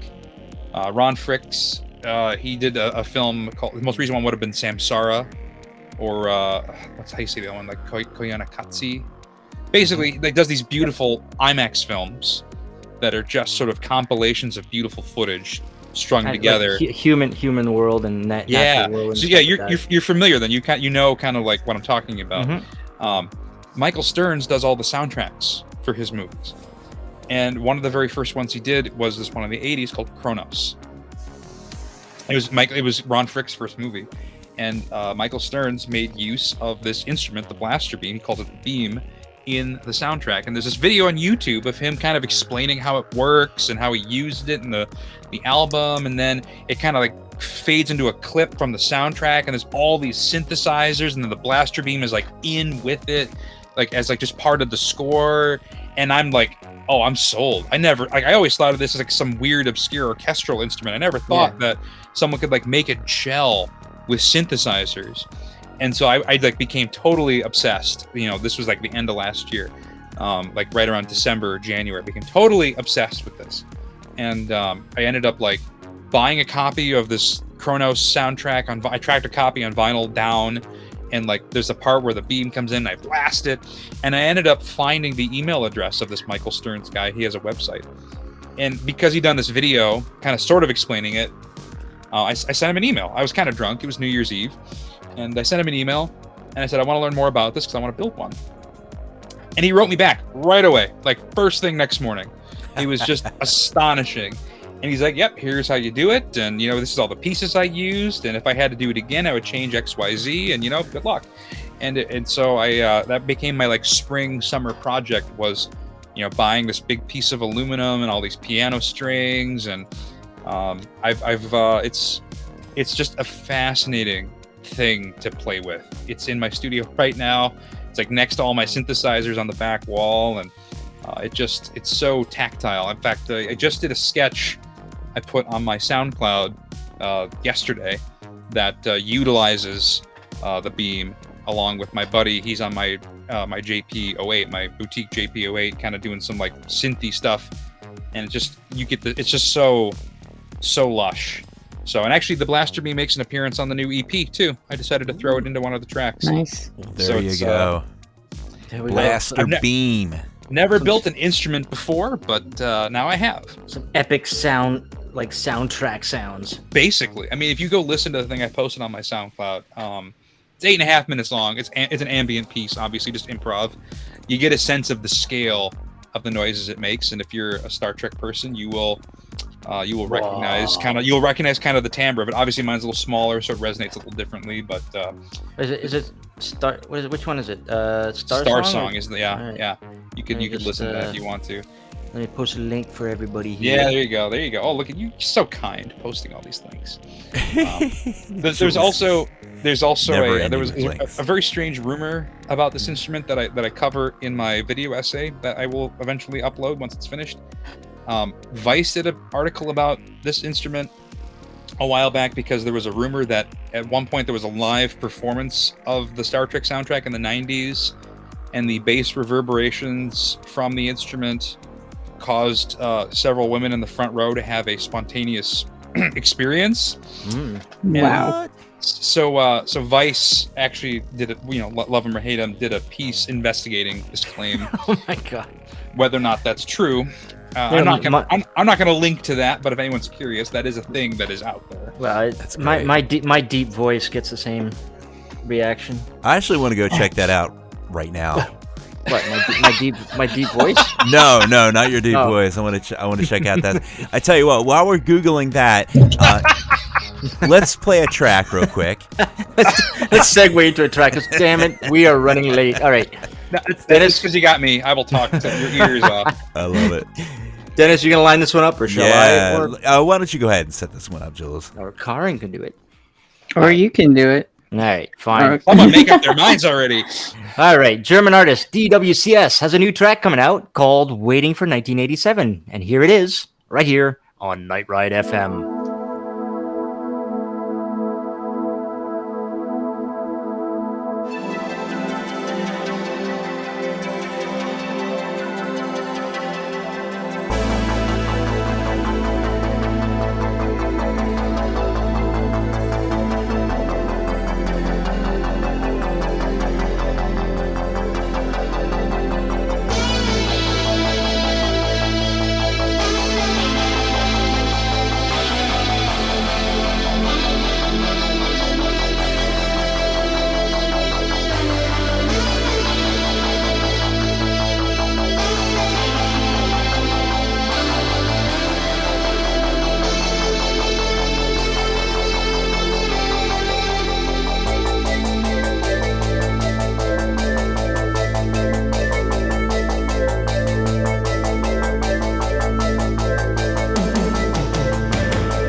And that was DWCS with Waiting for 1987. Very good. Very smooth track. Yeah, smooth track. That was just recently submitted to submit.nightride.fm. Mr. Jules, do you want to go ahead and rattle off some of these touring and events that we have coming around? I will, because, man, we are running out of time. We are. Okay, so November 12th, the Finnish guys, Helsinki Sin City, I've got their show going on with headliner Dan Terminus, and it's also going to feature the Finns, Levinsky, Millennium Falk, and Ace Buchanan. And on November 13th, if you happen to be in Belgium, you can go to Outrun Antwerp, which is going to feature Robert Parker and a host of local DJs. Also, that same night, November 13th, if you're in London, you can see Wolf Club live. And November 21st, over in San Francisco, the club Turbo Drive is going down again. And their guest, November 21st, is going to be Robots with Ray Guns, Street Cleaner, and, of course, the Turbo Drive DJs. Let's see, December 2nd, down in Atlanta, Terminus Retrowave has got a gig going on with Street Cleaner, Nell Ward, Watch Out for Snakes, and Vapor. And also, December 2nd? Is this right? December 2nd? Yeah, Ollie Rides at the Classic Grand. Oh, no, he's December 4th. That's December 4th. He's going to be at the Classic Grand, and then December 5th at Lafayette, London. So, Glasgow and London, back to back. That's pretty good. It's the 2nd. Is it the 2nd? Okay. And then December 5th in London. Yeah. Very good. Right. And then, so yeah, December 4th, in between that, is this thing called the Maverick Festival, which is going on Twitch. It's online. And it's just going to be, like a day of synthwave put on by, like, a whole bunch of synthwave DJs. Like every streamer that is every ever streamed. Yeah, Faith in the Glitch, DJ Shira, Griff, Max Speed. We got Space Jams, Synth City, Synthwave, Zero Tonin from Down Under, Evilson, did I say Couponaut, and geez, and there's a couple of other DJs here, Dennis. Some dude named Neon Fox, and another DJ called DJ Groot. DJ Groot? Never heard of him. Yeah, we'll be DJing. Yes. So, yeah, we gotta figure out OBS. Yes. How do you OBS? I don't. Yeah. Every time I see OBS or somebody mentions it, I think of that, that doctor that deals with women's issues. Yes. You mean OBG1? Yeah. That's it. Are Sorry. you kidding me? Are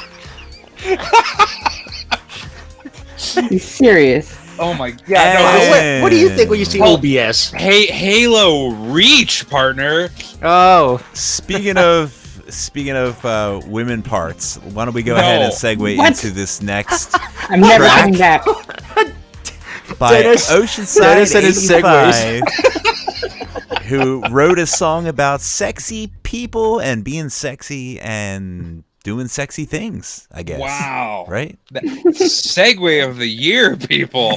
I know, man. yeah. It's- He's right, okay. though. I should do segues for a living. I'm really that good at it. So Oceanside 85, everybody knows her. Chelsea had a birthday the same day as you, Matt, on October 31st, Halloween, and she just dropped her new, like, really raunchy album. It's called Hey Sexy, and we've got this track. It's called Heat, right here on Night Ride FM. I'm certainly in the mood for a party.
cigarette is good.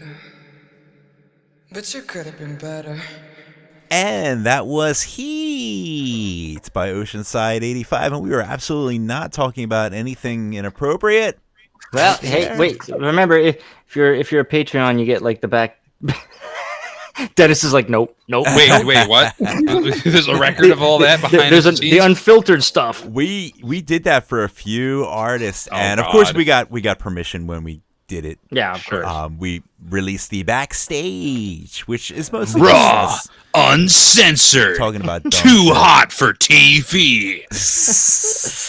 Yes. Speaking of Patreons, we have some awesome Patreon people that gave us money to do what we do, which is deliver synthwave to your ear holes on the daily. We have new people, Ken Rooney, and we have Virtual Overdrive, who are new Patreons, and Addictum. Yeah, Very nice. Addictum. Look at that. Half of Shades of Thunder. Yeah, look at that. Ooh.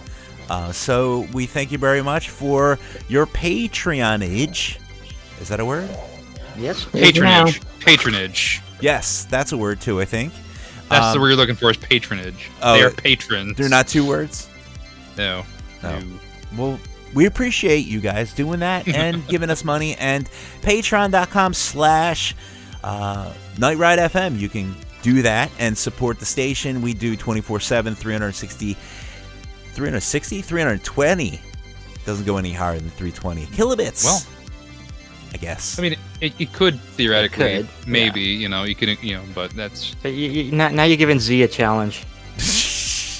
I mean, is that a bad thing?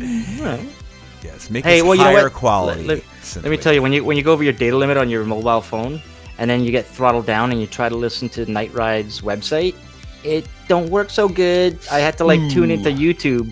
Don't 'cause even tell me about the bit rate that. was too high. I just got off of the old school unlimited network on Verizon, and I regret it a little bit. I regret it just a little bit. Because I was on that old school plan. We got like this like really good plan. I'm talking so much. This is our outro music, which is just like this loop of like like it's Wait. How does it go? It goes it's like the never ending story when Alpha Chrome Yayo wrote this one for us, and it's literally like a loop.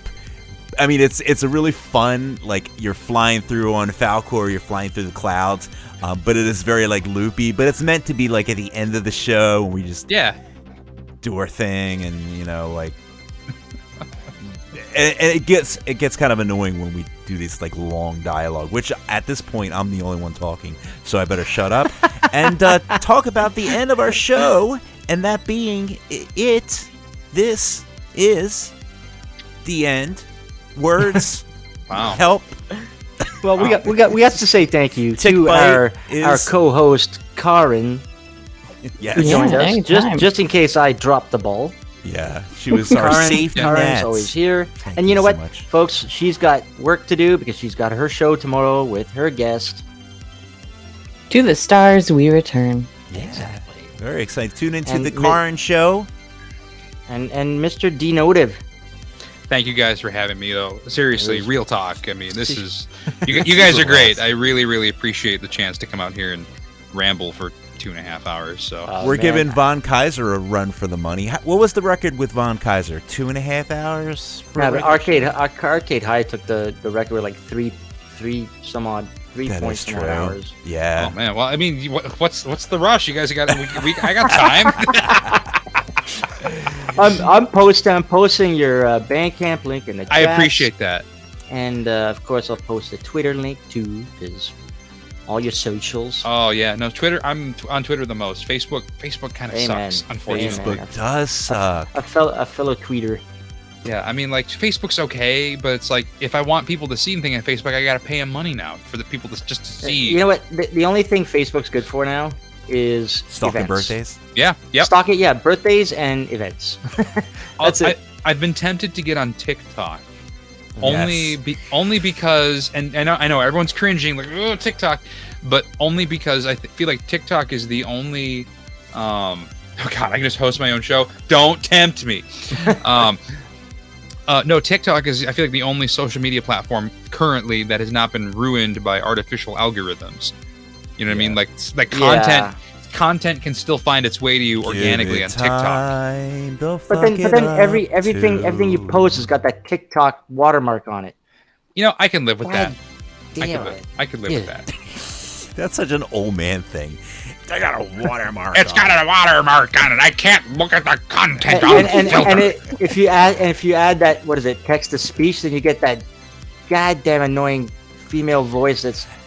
No, I think it's endearing. That's a robot? Like, this is the TikTok. You are listening to the TikTok. This is the voice that you will hear with the auto speech TikTok. I thought that was just a really annoying woman who did all the. No, it's an AI. So in TikTok, you've got two voices you can pick, and that's the one everyone picks. So it's like a female Z that like just. Yes, it's Z like without assimilating. an accent. Oh my god! Holy crap, man! So this is, you guys should be promoting on TikTok then, is what I'm getting out of this. We are not sponsored by TikTok. We need a sponsor, by the way. If you guys are listening to this show and want to sponsor the State of Synth, we will hawk your goods. And in fact, Kaarin, she sent me a link to a glowing neon cowboy hat. Those cowboy hats. And neoncowboys.com. Yeah. Neoncowboys.com. I tell you what, it is a great product. You can get any color you want. They're not even paying me to say this, but I'm just going to give this pro bono. But they could be. That's the point. But they could someday give me one of those. I don't even want to get paid. Just send me a hat. I will wear that hat everywhere I go because I want a sponsor. So do it. Okay, so what I'm hearing is if I make a one-off d.notive cowboy hat and send it to you, I will wear that. Well, look how much mileage the Arctic Mega Defender sweatshirt. The hoodie, the hoodie has got major mileage on it. Me and my gunship hat. That thing is like going to be in well, no, I've got two of them, so they'll last. I'll say my Dance with the Dead hoodie is getting pretty worn out also. We're going to put all that stuff in a museum, and it's going to be wonderful. Kaarin, don't you have like a really cool hoodie? It's a... Which hoodie do you have? I have a lot of hoodies. I have Magic Sword. That's it. The Magic Sword one is a nice one. We're running so long. Oh my God. Okay. We got to wrap this up. I'm laughing because Z actually posted the official Night Ride FM TikTok in the chat. Oh, nice. Jesus. No. Fantastic. Seriously. There it is. Oh my, it exists. It does oh my God. exist. I'm the only one that puts content on it.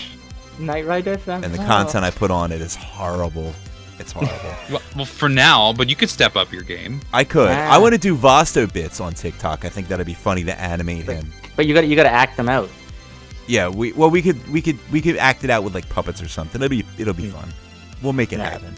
Okay, let's wrap this up. Yeah. I'm sorry. Go do your thing. I'm sorry. I'll shut up. Well, anyways, Matt, thank you so much for joining us on the show. Thank you for having me. It's quite the honor. And folks, if you're anywhere near the Twin Cities, you've got to go check out Nitrowave TC events and hopefully see Matt OnlyFans. Do we have an OnlyFans? Can we get on board with that? Do we have a who? Z posted an OnlyFans link now. It's fantastic. Ooh, wait, hey. I'm not on it. I am. I'm on it with my mesh shirt. This is the mesh shirt, mesh crop top. My mesh crop top, yes. Oh, there's some tick inserted. You put the tick in TikTok, sir. God. Oh, Bazinga. Here we go. Ew. Wow. Right. So let's not forget we are kind of like in air quotes syndicated on Neo Radio down in New Zealand. That's true. You can listen to them at hitradio.nz/Neo. And goodbye. So with that, you know what? We're gonna play everyone out with this last track. It's from his new album, The Digital Life of Zanye Quest. This is Robots with Ray Guns. With this track called Good Time. Have a good night, everyone. Thanks for joining us. Kaarin, Matt, Dennis, you guys are awesome. Peace. Thank you. Thanks for having us. Thanks for listening, everybody.